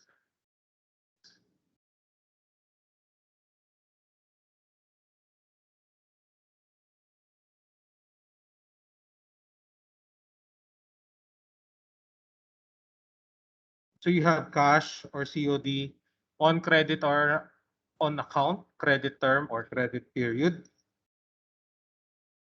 trade discount, purchase discount, and discount period. So you can just check it on the book kung ano man po yan. So, yung mga hindi pa natatawag, chance ngayon na, no?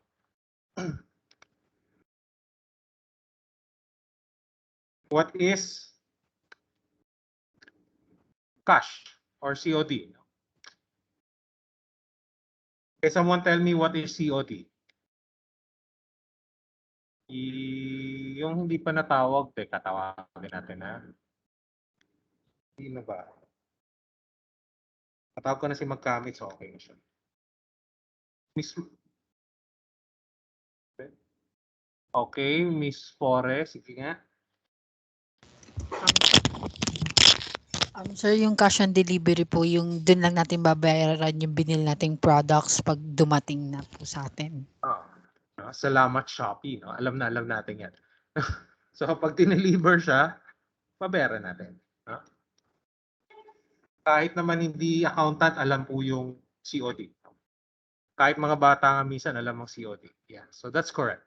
No? Pag on credit or on account naman, the purchase of merchandise is payable. No? Hindi man ngayon, no? Probably next week bayaran mo siya. How about yung credit term? No?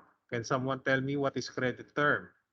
No? Nasa book lang po yan. No? Yung mga gustong wala. No? How about Miss Sigüenza? What is credit term? Sir, it is the time within which payment should be made po. Okay. Hanggang kailan mo pwede tanggapin yung payment? Halimbawa, order kami sa construction, no? Sir, engineer, 30-day terms. No? Yun lang po. Trade discount. Can someone tell me what is trade discount? Extend lang tayo ng mga 20 minutes siguro. Yes, Miss. Marami na si Brocklig eh. Marami na rin. Miss Bonifacio, tawagin ko muna iba. Miss Bonifacio, what is trade discount? Ano kaya yung trade discount na yan? Wala. Sige, Mr. Trinidad. Yes, yung Natividad muna. Natividad, sorry. Later na lang. Miss Natividad, what is trade discount? It's a special discount given to the buyer for buying in large quantity. So, halimbawa ako, no? Pag bumibili tayo ng, let's say, face mask, no? 35 per piece, 35 per box na lang yata ngayon. Isang box lang yon. Pero kung halimbawa binili ko is 10,000 boxes, imposible namang 35 yung ibibigay sa 35 pa rin yung presyo. No? Siyempre, magdaan yan. Oh, bakit 35 pa rin? 10,000 boxes na in-order ko. So, the seller will say, sige, sir, 30 na lang or 32. No? They will give you discount. And you purchase, kabaliktaran lang po siya. Sige nga, ano yung purchase discount? Ano po ibig sabihin ng purchase discount? Yeah. Yes, tawag na yun. Chance nyo na, no? Mr. Salonga, sige. Purchase discount is a discount given to the buyer for paying within a specified period of time, which is usually earlier than the credit period. Okay. So, a good example, let's say, bibili kami ng 150 na ACU, no? So, sasabihin sa akin, engineer, pag binayaran mo ako within ganitong araw, less 15, less 5. Pero pag hindi mo na nagawa yon, beyond the date, less 15 na lang po yung discount natin. Yan. Yun po yung purchase discount. And yung discount period, sige na, sinong gusto? Sige, Miss Cruz. Purchase discount. Purchase discount po, sir. Trained po ba ako? Yes. Yan ba sa background mo yung kumakanta? Opo. Okay, sige, ano yung purchase discount? Purchase discount. Purchase discount po is, Discount period po is the period of time within which to pay to be entitled to a discount. Okay, no? So yun yung allowable time. No? Yun lang po. No? Mukha lang siyang difficult. No? Actually, you can do this chapter on your self-reading pero daan-daanan lang natin. So yan na. No? Yan na yung definition. Nasa book din po yan. Okay, so ayan, no? So let's say 210, no? Example of credit terms with discounts offered. 210 and 30. Nasa book din po yan. Ano po kaya yan 210 and 30 na yan? So ibig sabihin 2% discount if paid within 10 days. Huh? It must be paid within 30 days. Huh? Not later than, no? On or before 30 days. Ganun lang siya. Nasa book din po yan lahat. 210, 115, and 30. No? Kindly just read. No? Tapos 3 EOM and 60. Ibig sabihin naman, there is a 3% discount if paid on or before the end of the month. No? But still payable within 60 days. No? Huwag nyo na palalampasin. Ibig sabihin ng M. And naduling ang pusa.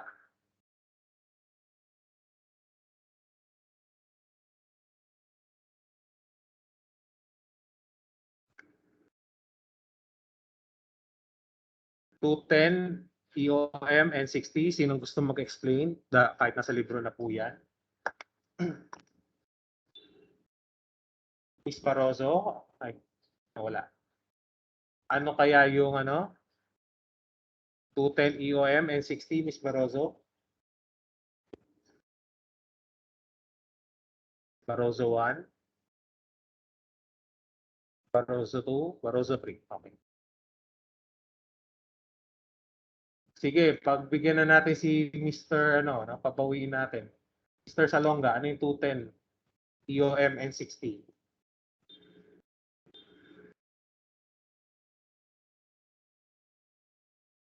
Nawala. Huh? Okay. Ayun, sige. Mr. Trinidad, sige. Sir, ibig sabihin po nun na may 2% discount po if nagbayad before or during the 10th day after the end of the month of purchase. And if kailangan po siya mabayaran not later than 6 days po, pero wala na po siyang discount. Yes. No? So 10 days after the end of the month. Sorry. Before the 10th day after the end of the month. Huh? Day after the end of the month. So let's say 31. No? October 31.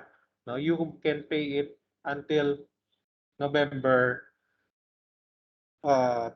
Meron kang 2% discount. Now, pag nag-lapse na yon, okay lang, no? But still, nawala na yung 2% discount. But you can still pay it within 60 days. So cost of delivering or transporting of goods, yan, alam na alam to, mga Shopee, no? Shopee pips. Freight in, FOB shipping point, FOB destination, freight collect, freight prepaid. Ay, sorry. Ano po kaya si freight in? Sayang yun. Oh, yes, Mr. Gomez. The costs incurred by the buyer for transporting the goods from the seller's place to the buyer's place. So, paano kaya yan, no? Yung magandang example nito, pag bumibili tayo sa Shopee, sa Lazada, Foodpanda, GrabFood, no, etc. No, yun po yung freight in. No, tayo po yung magbabayad ng delivery. No? Hindi naman po pwedeng sila mag-shoulder ng payment na yan. No? So dapat alam natin tong freight in na to. No? Pag nakalimutan, remember yung magbe-best friend, Shopee, Lazada, Zalora. No? FOB shipping point. Ano po kaya ang FOB shipping point? Saan na ako ngayon? Ito ba? Yes, Miss Diana? This means free on board up to the shipping point po. Okay, no? Usually, nangyayari yan sa mga import-export. Pero, meron din naman sa local delivery. No? Let's say, o-order kami ng tiles sa China. No? FOB shipping point. Ibig sabihin, pag-deliver ng pier, hanggang doon lang siya. Afterwards, ikaw na bahala doon sa China to Manila. Basta siya, ang focus lang niya is factory to pier. No? To shipping point. No? Or another is yung mga nagpapagawa ng glass, yung mga yung mga aluminum doors and windows. I-deliver lang nila sa baba, hindi nila iakyat yan. Ikaw mag-aakyat. No? So that's another example of FOB shipping point. Freight charges will be shouldered by the seller up to the shipping point. Yun lang po yun. So destination naman, no? Even without the book, dun mismo. No? Free on board. So si seller ang magbabayad. No? Ibig sabihin, customer is king. No? Wala ka halos binayaran. Siguro item itself. No? Next, freight collect. Tandaan niyo yung mga terms na yan, ha? Lalabas sa exam. Yes, Miss. Di ba natawag si Miss Monte? Monte. This means that the buyer will buy for the freight charges upon receipt of the goods. Okay, buyer will pay for the freight charges upon receipt. So, kailangan matanggap mo muna. No? Para sa Lazada, order ka. Bayad muna. No? Pag natanggap mo na yung goods, saka ka magbayad. No? Kaliwaan. However, if the term is FOB destination, pwede naman doon, no? I-deduct na lang. No? Pwedeng halimbawa, ayaw mo na mag-book ng mga delivery, no? Grab, Lala Moves. Papadagdag mo na lang yun, babayaran mo na lang si seller. O, ikaw na mag-ano ng delivery, bayaran ko na lang. And freight prepaid, last one. Siguro mga quarter. Sibat na rin ako. No? Okay. Alas na lang pala, natawag ko na eh. Raymundo. Pabuhay natin si Raymundo. Ano kaya yung prepaid na yan? Are you still there? Raymundo, Erwin Cedric. Cost of freight and any additional charges incurred during the shipment. No? So, ibig sabihin, binayaran na yung freight charges ni seller. Pang Miss Universe ang dating natin. At the time of the shipment. Yun lang po. Mga key terms lang po yan. Cost of delivering. Okay, na pinarecite ko, no? Para makatipid ako sa boses. Okay. No, ayan. No? Ito na yung problema natin. Ito yung medyo magiging focal topic ko. Recording the purchase of merchandise. Another issue, no? Ito kasi yung isa sa mga sakit ng ulo ng mga merchandise is the choice of inventory system.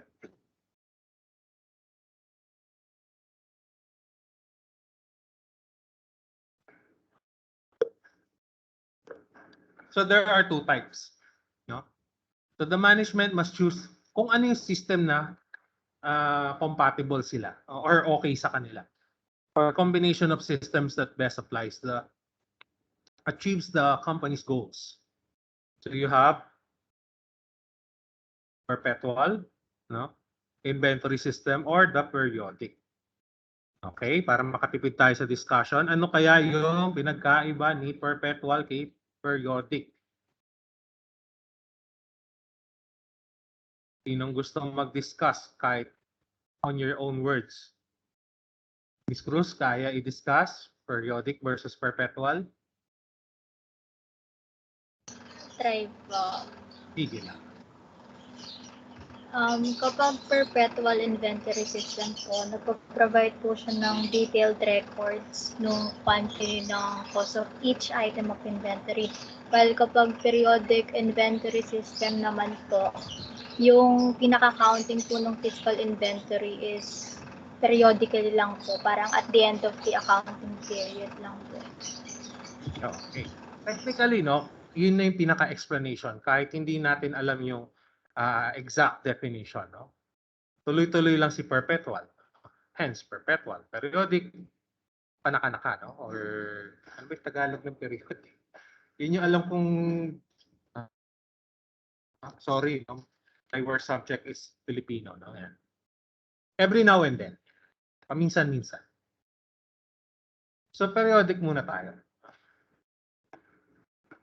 So, this accounting method, no? Nasa book lang naman siya.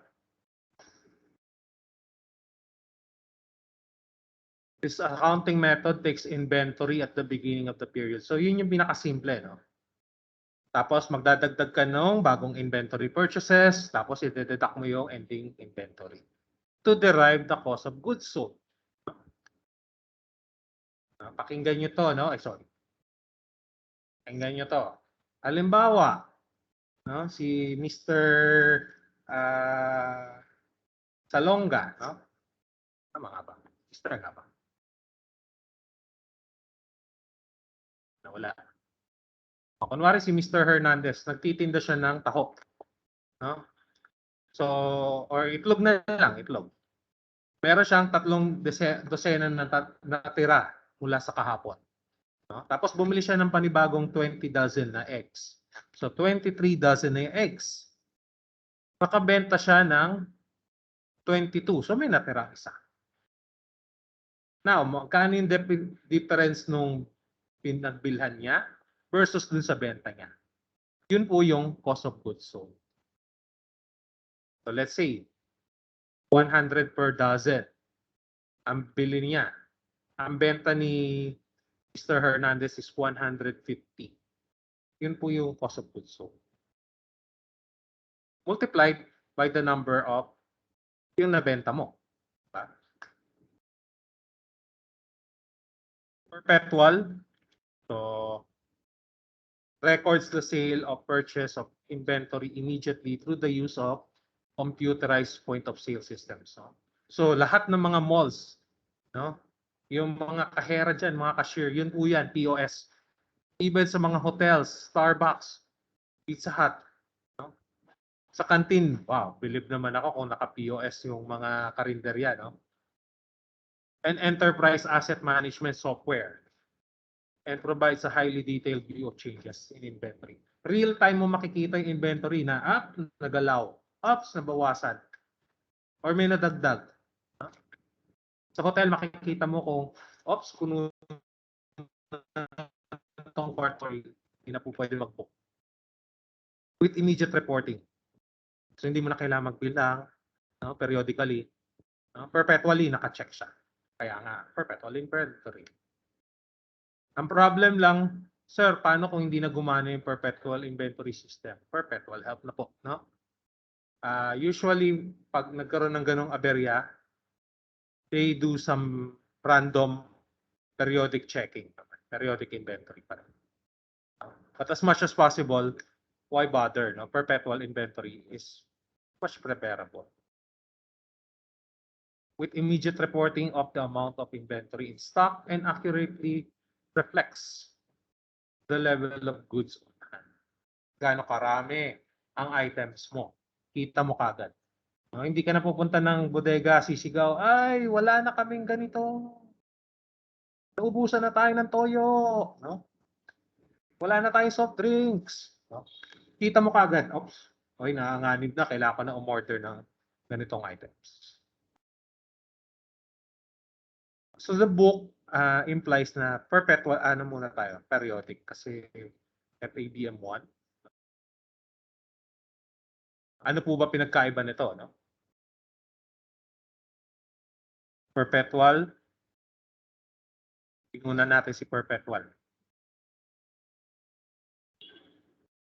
Pwede siya on both expensive and inexpensive. Wala sa book po. Sa book. Okay? So, mas mahal. Of course, you're using a software.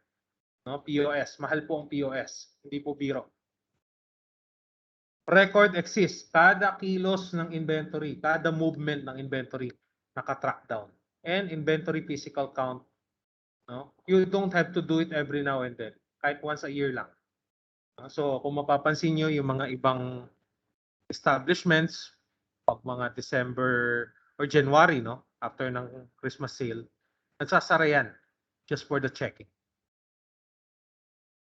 Periodic naman, on the other hand, focus natin is sa mga small businesses, no? Pwede siya. Used for inexpensive items, cheaper to implement, no? Of course, walang POS. Lista-lista lang yan, no? Yung ibang mga stores na milk tea, lista-lista lang sila, hindi naman sila nagpi-POS. No record is kept for transaction involving inventory movement. No? So yun yung isa sa weakness ni periodic. You have to manually check.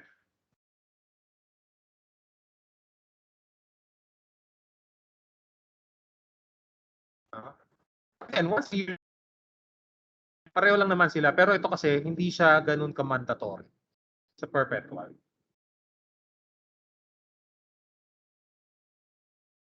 So, ano po ba pinagkaiba ng dalawa? Pakita natin yung mga transactions. Purchase inventory for 10,000 and paid in cash. No? Tawag na yan. Kita na tayo.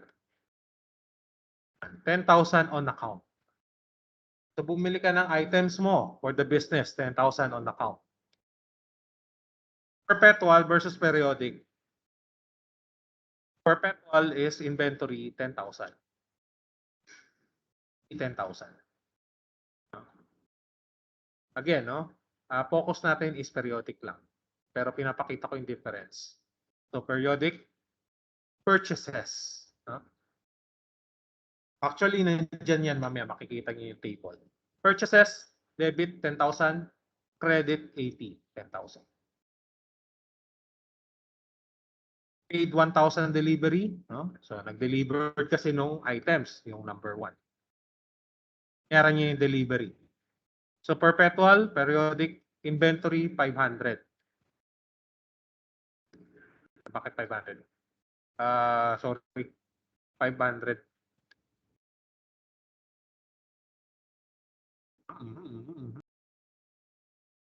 Nag-load pa. Okay.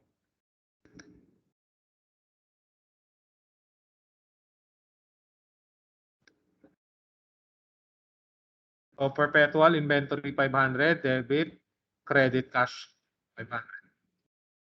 Periodic freight in. Yun po yung mga pinag-aralan natin kanina para dun sa periodic inventory system or method. Freight in 500, debit, credit, cash. Tumanggap ka ng freight in, you have to let go of cash. 3. So you return defective inventory received worth 2,000 to the supplier. No? So let's say, hindi naman may iwasan po yan sa mga merchandise na merong damage. No? Or let's say discolored or wrong item lang yung na-deliver. No? Cash is received upon return of merchandise. Perpetual versus periodic. 82,000. No? Debit, accounts payable, tatanggap ka ng AP. You have to let go of the inventory. Periodic, ganun pa rin po. Debit AP, wala. Sorry. Ang kamali ng pindot.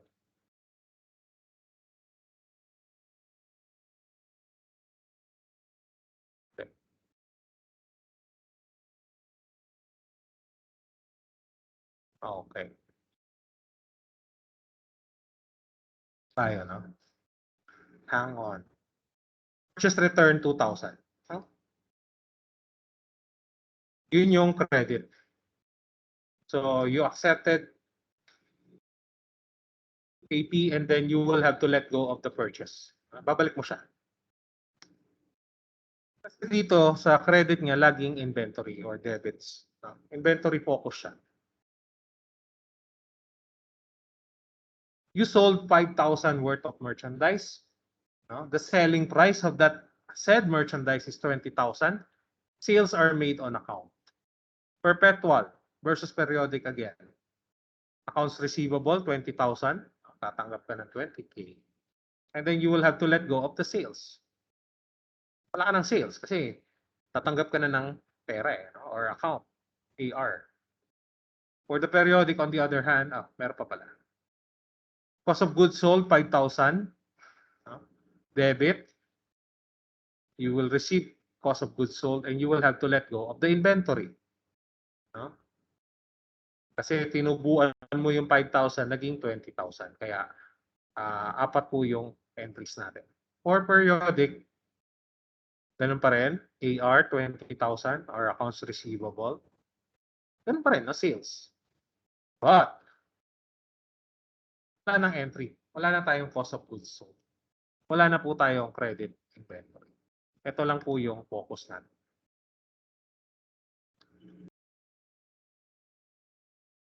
Ganun din, no? 2.5. Sales worth 2.5 were returned by the customer. No? Nagkamali ka siguro ng deliver, no? Or siguro nakita niya may defect din. No? Perpetual periodic, sales returns 2.5, accounts receivable 2.5. Inventory 1,250. 1,250. Kasi yung kita mo is half. Sales returns, ganun pa rin. 2.5, 2.5, pero again, no entry na sa periodic. So both inventory systems has its own advantages and disadvantages. Line 6. Lang na isa. So, dagdag ko na lang siya. And last, year-end inventory count. So, nag-counting shows 5,250 worth of money. Inventory is still within company premises. Perpetual versus periodic, yun naman ang binenta ni Perpetual. No need for entries. Okay, periodic naman. Remember, 10,000 yung total inventory cost natin. Okay. So, inventory mo is 5,750 na ibenta mo na. No? Debit. Cost of goods sold, 2,750. Purchase return, 2,000. Remember, may bumalik sa'yo na 2,000 na purchases. Then, 2,750 na COGS. No? Kailangan detalyado ka dito. So, 5,750, 8,5, 10,5, 10,5 debits and credits are equal. So, you have to recheck all the transactions to determine the entries. Ito po yun, no? Yun nasa page 115. Yan po yung ginagamit natin sa periodic. No? Periodic inventory system. So, kinapi ko na lang yung nasa book. So, may nadagdag lang ito mga purchases, purchase returns and allowance, freight in, cash and purchase discount. But the rest, ganun pa rin po yung ating journal entries. Accounting for sales. So, nasa book na po yan. So, ulit lang doon sa source documents, no? Sales invoice. Already mentioned that, sales invoice. DR, ganun din po. Credit memo. So it's a business form used by the seller to notify the buyer that his or her account is credited. For returns made or allowance granted for any defective merchandise. Paki-aral na lang din to, no? For future. Kasi gagawa din tayo ng FS sa FABM1. Sales returns and allowances are deductions from sales as a result of merchandise return or allowances granted for damage. Ayan, sales discount. Naulit lang pala. Sales discount, trade discount, and freight out. So freight out is the expense incurred by the seller.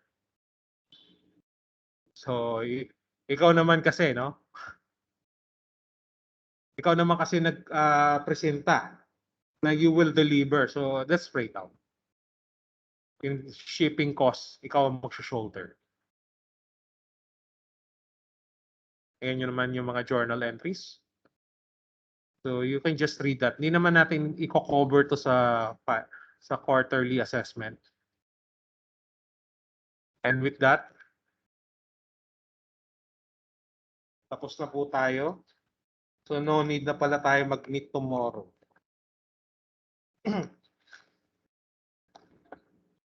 Kasi kung mag-meet tayo tomorrow, tutuloy-tuloy ko na hanggang FABM2.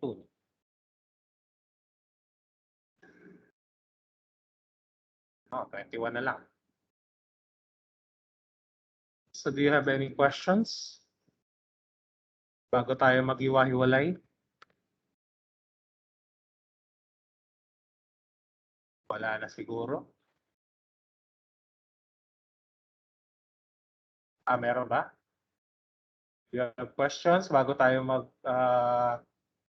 kumain or gumawa ng asynchronous activities?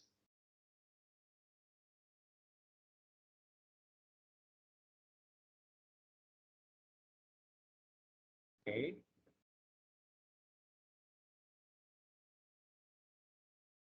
So I guess wala, no? Who will lead the closing prayer?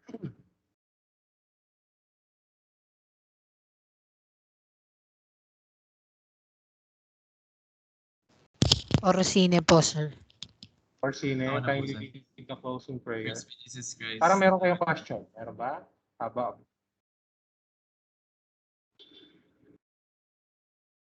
or sine? Praise be Jesus Christ, now and forever. And forever. In the name of the Father, and the Son, and the Holy Spirit. Amen. Glory be to the Father, and to the Son, and the Holy Spirit, as it was in the beginning, is now, and will be forever. Amen. In all things, God may be Lord.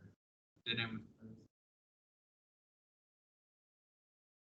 So as previously mentioned, no, sa posting natin, we will be doing multiple choice lang. I think it's much easier. No? Saktong-sakto 1 hour. Correct me if I'm wrong, no? Or baka nabanggit na ni advisor yung schedule. Parang nakita ko kanina is my exam will be on the first day. No? Wala po pong binibigay na detailed schedule. Sinabi lang po na on Thursday and Friday yung exam po. I'm not sure, no, pero ang naalala ko is Thursday yung yung FABM1. No? So, maaga tayo matatapos if ever. But it's again, si Sir lagi naman na mag-discuss na, not me. That, thank you. Thank you very much. Wala na po tayong klase tomorrow, no? Akala ko bukas pa yung chapter 5. So, good luck, Haro, for your upcoming QA. Mga hindi pa nagpapasa ng mga task nila, paki-complete na lang. Thank you. Bye, sir. Thank you po. Bye, sir. Thank you po. Thank you po. Thank you. Balikan nyo, true or Thank you po, false na naman sir. tayo ulit. Sige.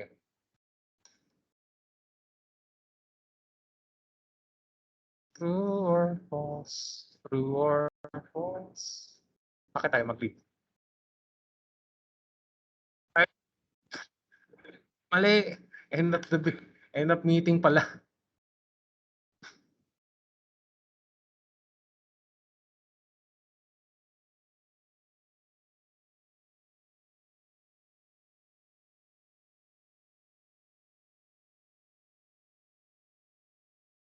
Leave. Leave. End meeting.